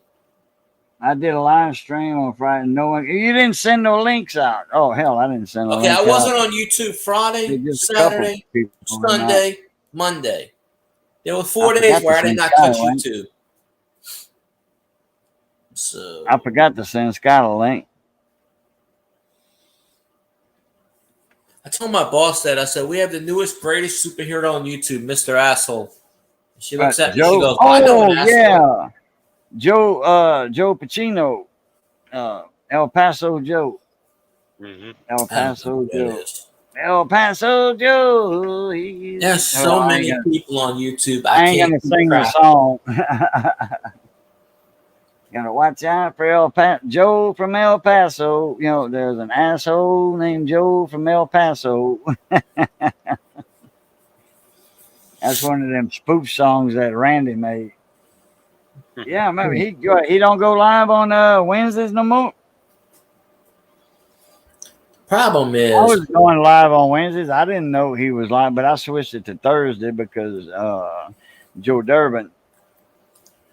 that's the problem. When you know somebody's going live and all of a sudden they change the schedule, it's like, oh, shoot. Now I got to change my schedule around. And The Tahoe will be rear wheel drive soon. What? You got a Tahoe that's front wheel drive? Or you mean only rear wheel drive soon? Because you probably got a 4-wheel drive converting it to 2-wheel drive. make the Tahoe 3 wheels just He for the shut hell down of it. the food truck. Oh, that's a question. Okay. You know, I'm not following this logic here. Maybe I'm a excuse little me. bit impaired. You know, my brain's still, rebooting for Monday, but I have no idea what the hell the conversation is in the chat right now. Kyle's back. What's up, Kyle? I saw that Kyle did a boom, ba boom, ba boom, boom. He's Earlier? doing Boom, boom, boom, $20 boom, super boom, chat. Boom, boom, boom, boom, boom. And Well, maybe one day Um, if YouTube doesn't screw me over and somehow makes a monetization, I I mean, forgot, that, get some. I forgot to turn my monetization off because I want. Now I got to keep it on since Kyle sent that $20. I got to keep it on and get it up. Why to did you want to 100. turn it off? Because YouTube takes too much. You should just do PayPal. That's what I wanting to do. PayPal only. See, there's only like 7 or 8 people that got my PayPal, and so that's why I don't really throw it out there. But I mean, I'm gonna keep my monetization on. For the ad revenue, I'm just gonna turn my yeah, super chat off, Oh, and I forgot to do it. ba boom, ba boom, ba boom, boom. Yeah, Scott, you ought to do Monday and Wednesday. There you go. I'll do Monday afternoon from 4 to 6, and you do from 6 to 8. How's that, Scott? That will work out because I watch Scotty Monday, Wednesday, and Friday when he does his live. No, That's when I say when. If I didn't change the oil yet. I gotta find a filter for that thing. did you send the oil? Because I didn't change Boom, it. boom, boom, boom, boom, boom, boom, boom. $10 super chat. Boo! Give me your PayPal. You bastard! You bastard! Shit, if Kyle's throwing out that cash, I'll give him mine. He Shit. called me a bastard. He called me a bastard. Bastille. oh, somebody wants to throw money. Like Go to my- Johnny Dangerously. That Fartigan ice hole. You If bastard. I remember right, his PayPal is Cajun Coin Hunter 68. Cajun Coin Hunter 64 at gmail.com. 64. Okay. PayPal, I was off a little bit. Is my email. Okay, I knew it was 60 something. Okay, I stand corrected. And it's in the description box right down there. Right down there. It's right there. I'm pretty sure mine's my screen name, but I Well, don't if somebody remember. wants to donate money, Yeah. go to my Instagram and click on my my GoFundMe, and there you go. All proceeds goes directly to the Truckers Association, care of Raging Cajun.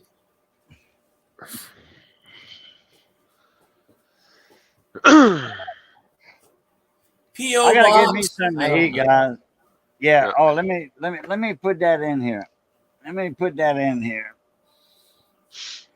Cajun Coin Hunter. Did it go in? Cajun Coin Hunter 64 at gmail.com. Boom. And David Carlisle did it too. He beat me to the punch. Love you too, Boy. Kyle. Love you, man. Okay. Anyway, I gotta get me last some food week or down 2 my weeks gullet. ago. What was it? Last week or 2 weeks ago when you did that stream for the what you call it? When people were donating to pay the shipping cost because some pain in the ass YouTuber was calling bullshit on Mr. Asshole sending the car. That one. Wait. That was on Theo's stream. Yeah, that was on That was Sunday on night. Theo.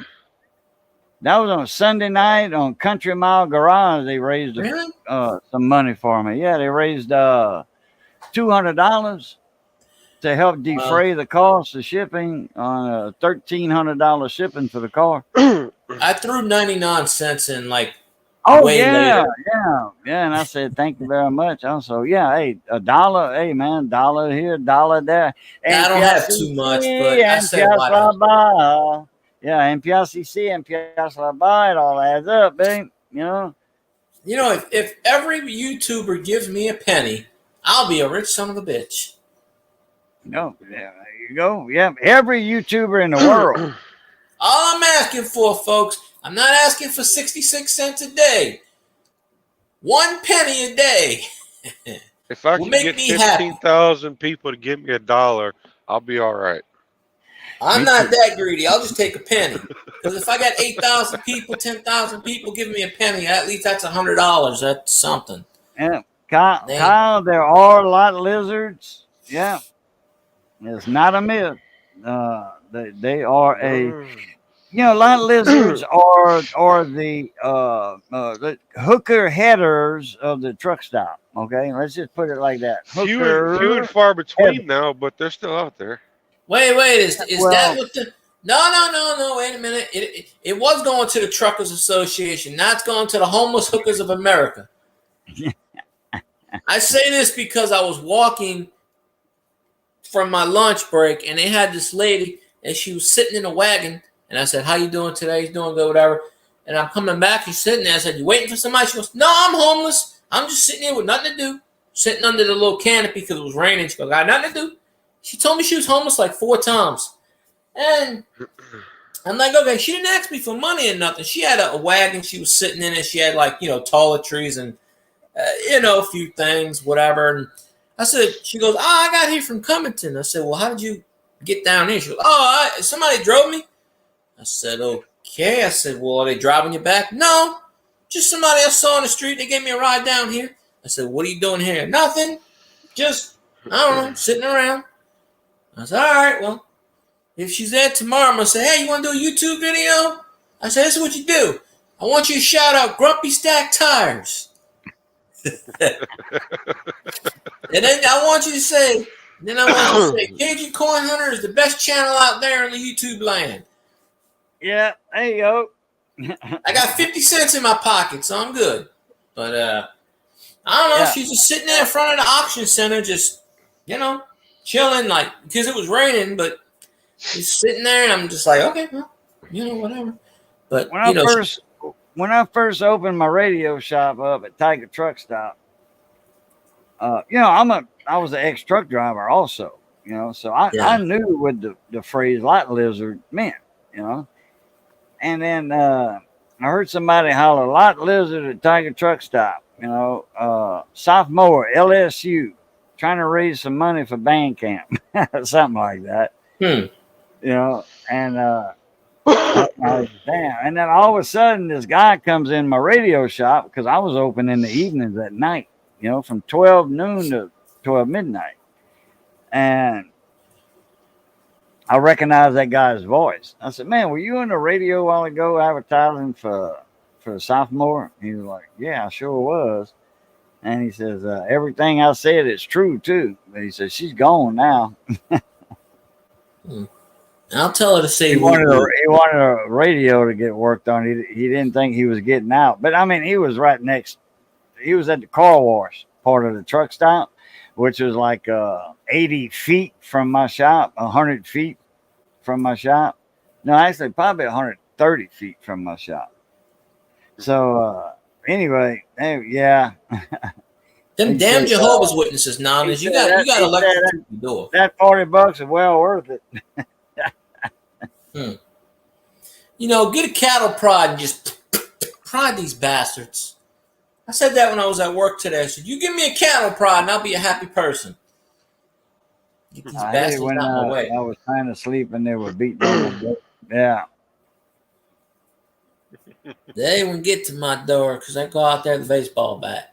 Well, I never spent the night at a truck stop in my truck because I I haul gravel and heavy equipment, so I had a small sleeper on my truck, a little single sleeper, but I never.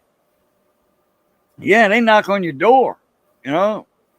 Yeah, like, hey, I'm in trouble, need a few dollars, and that's how they get it started. I'd get my shotgun out and I'd say, "What the hell do you want?" They'll bang on your You fucking got- sleeper wall. Yeah, on your sleeper, but I just meant door, cab, same thing. Yeah. Boo, check your PP. It's All right. still there. Let me go. I'm sure it's Let me still go there. check it. Let me go check it. I'll be right back. It's still there, isn't it? And this Lean Off the Dock Moment is brought to you by Grumpy Shit, I'll Stack sit. Tires. Grumpy Stack Tires. Well, I already messed it up, but let's try this again. And this Lean Off the Dock Moment is brought to you by Grumpy Stack Tires. By Stack. Grumpy Stack, that is. Located in Ville Platte, Louisiana. Home of the Million Mile Tire. He ships it, you handle it. And I'll think of something else to add on later on. But, yeah, I usually, I used to throw my PayPal out in live streams, but then I figured something out. That's probably why I got hacked the one time. But maybe not. I don't know. I don't have any proof of that. But there's only like 7 or 8 people that I trust that have my PayPal. But the thing is, there's like Bob. He hadn't done a YouTube video in probably 3 years. Every 2 or 3 months, he's putting something in my PayPal. And I'm like, and I ain't seen him in like about a year. And then he popped up my live stream and he goes, boom, boom, boom. $50 3 times in a row. And I was like, okay, I appreciate you, Mr. Bob. Uh-huh. And I didn't even, he's just like, and he didn't even tell me. I just happened to get the notification on my phone. I was like, all right. And then, but he donated, quite a bit. For my birthday, I did a birthday stream years ago, and he gave me $500, and I was like, "Whoa!" So yeah, he's a pretty good guy. He's the equivalent of you, Kyle, for Cajun. But yeah, I told him to get. He might start doing videos again. I think he's around 20,000. No, he was at 20,000 subscribers. I think he's been down to like 17. But he does the RV and the travel. Him and his wife Debbie. I forget her actual screen name.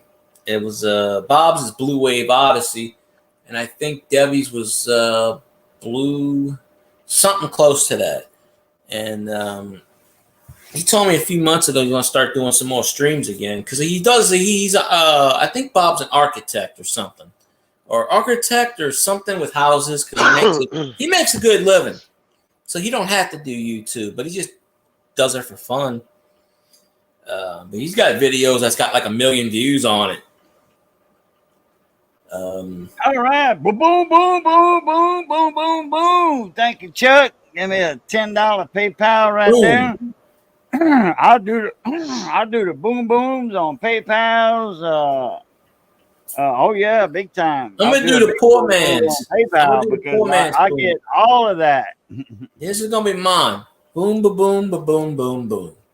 That's the poor man's boom, ba boom. Boom, ba boom. I do, Phil Guy, boom, boom, boom, boom, boom. Phil Guy, 99-cent super chat, boom, boom, boom. Did I do a super? I don't have a super chat motion. I did the Oh, PayPal. PayPal, yeah, PayPal, yeah. I don't trust me. Google ain't got my information for money right now because they'll probably start taking it from me, the bastards. Thank you, Chuck. Appreciate it, Niners, very much. When I file a lawsuit against Google LLC, they're gonna put my video back up that they took down. I mean, I ain't making no money from it. Who's gonna go back for a 3.5-year live stream that is a 35-minute live stream, and they hit me 5 times on that video, and I'm just like, and I watched it back. I said absolutely nothing wrong about the Hong Kong Phooey, but they claim I did, so I don't know. But Love you, man. Love you, Chuck. Hell yeah. Well, I'm gonna go watch me some TV.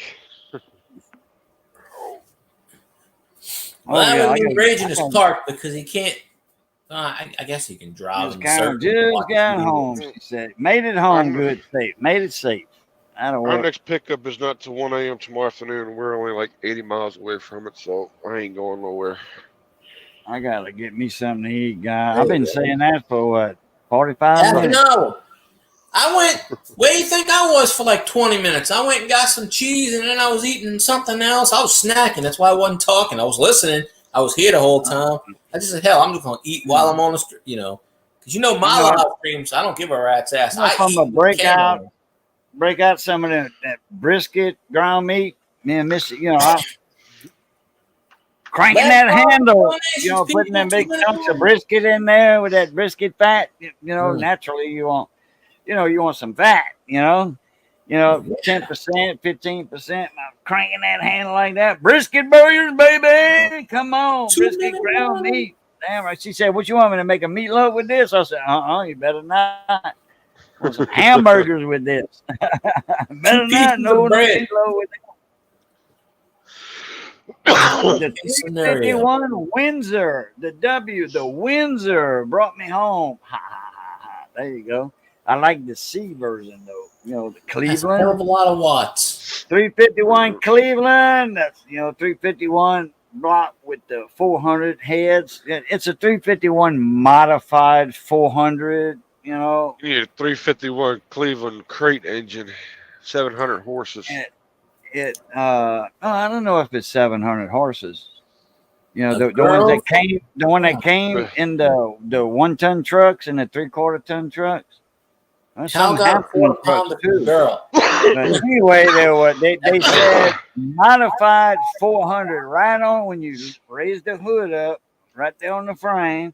351 Cleveland, modified 400. I'm like, okay, We had one in a Mustang, a Fox body Mustang that was 700 horses. What? Really? Yeah. Wow. The 351 Cleveland crate engine. Yeah, the 351 and the Mustang. Yeah, and the old Mustangs, 70 something. That was a cut. No, we put it in an 89 Fox body. Oh, okay. Because I know from the factory it was Windsor that they had the they call them a Boss back in the 70s, 70 and then 71. That one, but it didn't come out, something like that. That was Bill Stern. What's that Mustang guy? Bill. I don't know. Bill Stern, Bill Steers, Bill. He's the leading aficionado authority on Mustangs. Okay, he's got every Mustang they made, just about. But no, we had 700 at the motor alone. Not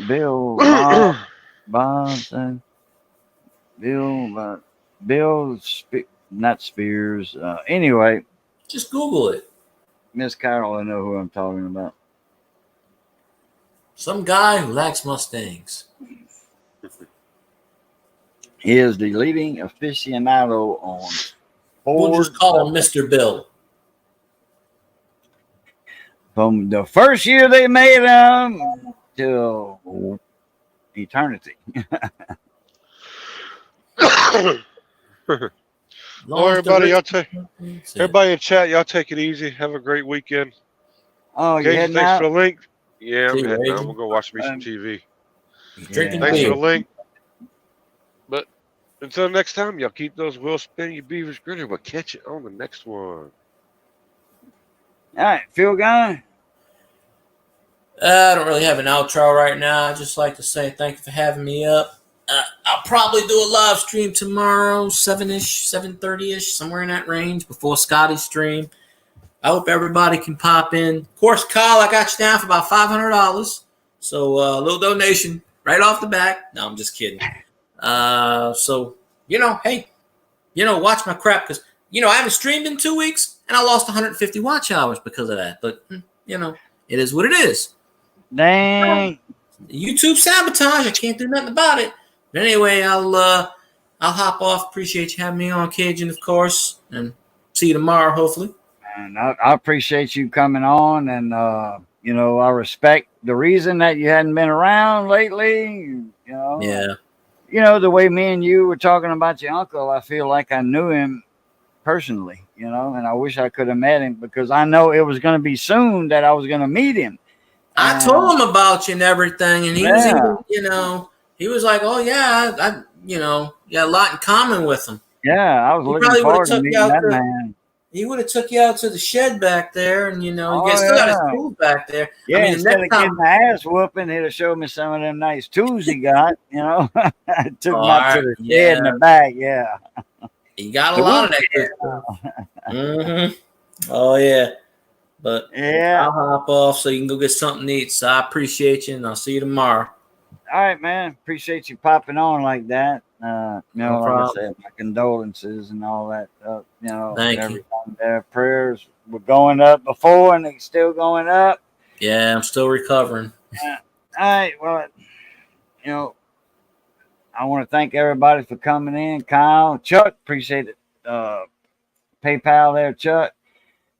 Scott Keller, I want to thank you for that vehicle we got sitting in the, front of the house over here in the driveway. I had a girl from the crowd got me a quarter pounder. Okay. All right. Yeah. All right. Yeah, Scott, appreciate that. I'm gonna get that water pump changed on there pretty soon. We got some tools to fight them rusty boats. Got some boat biters, baby. Gear wrench. People that made them, invented them. Got that. Wasn't too bad on price. Almost $40, but yeah. Mike Badger, hey man, yeah, good seeing you tonight again. Bronx boys, yeah. Aaron and George. Boom, boom, boom. Yeah, just another LSU fan in hell. Yeah, that's right. That's right. So, all right, everybody. Glad y'all got to saw me again. Glad I got to saw y'all again. Oh, sexy little bastard. Yeah, I see. Yeah. Wish, salt and pepper. I wish all that would come in right there like that. That'd look nice. Like, Foxworthy or whatever. Not Foxworthy, not Jeff Foxworthy. I forget the old man. Charlie's on Charlie's Angels. Anyway, all right. Y'all know the routine is good being north of the grass. Y'all stay safe. Be that way. Be that way. Stay safe. And as always, love, peace, and crackling grease. We check y'all out later. A Pluton.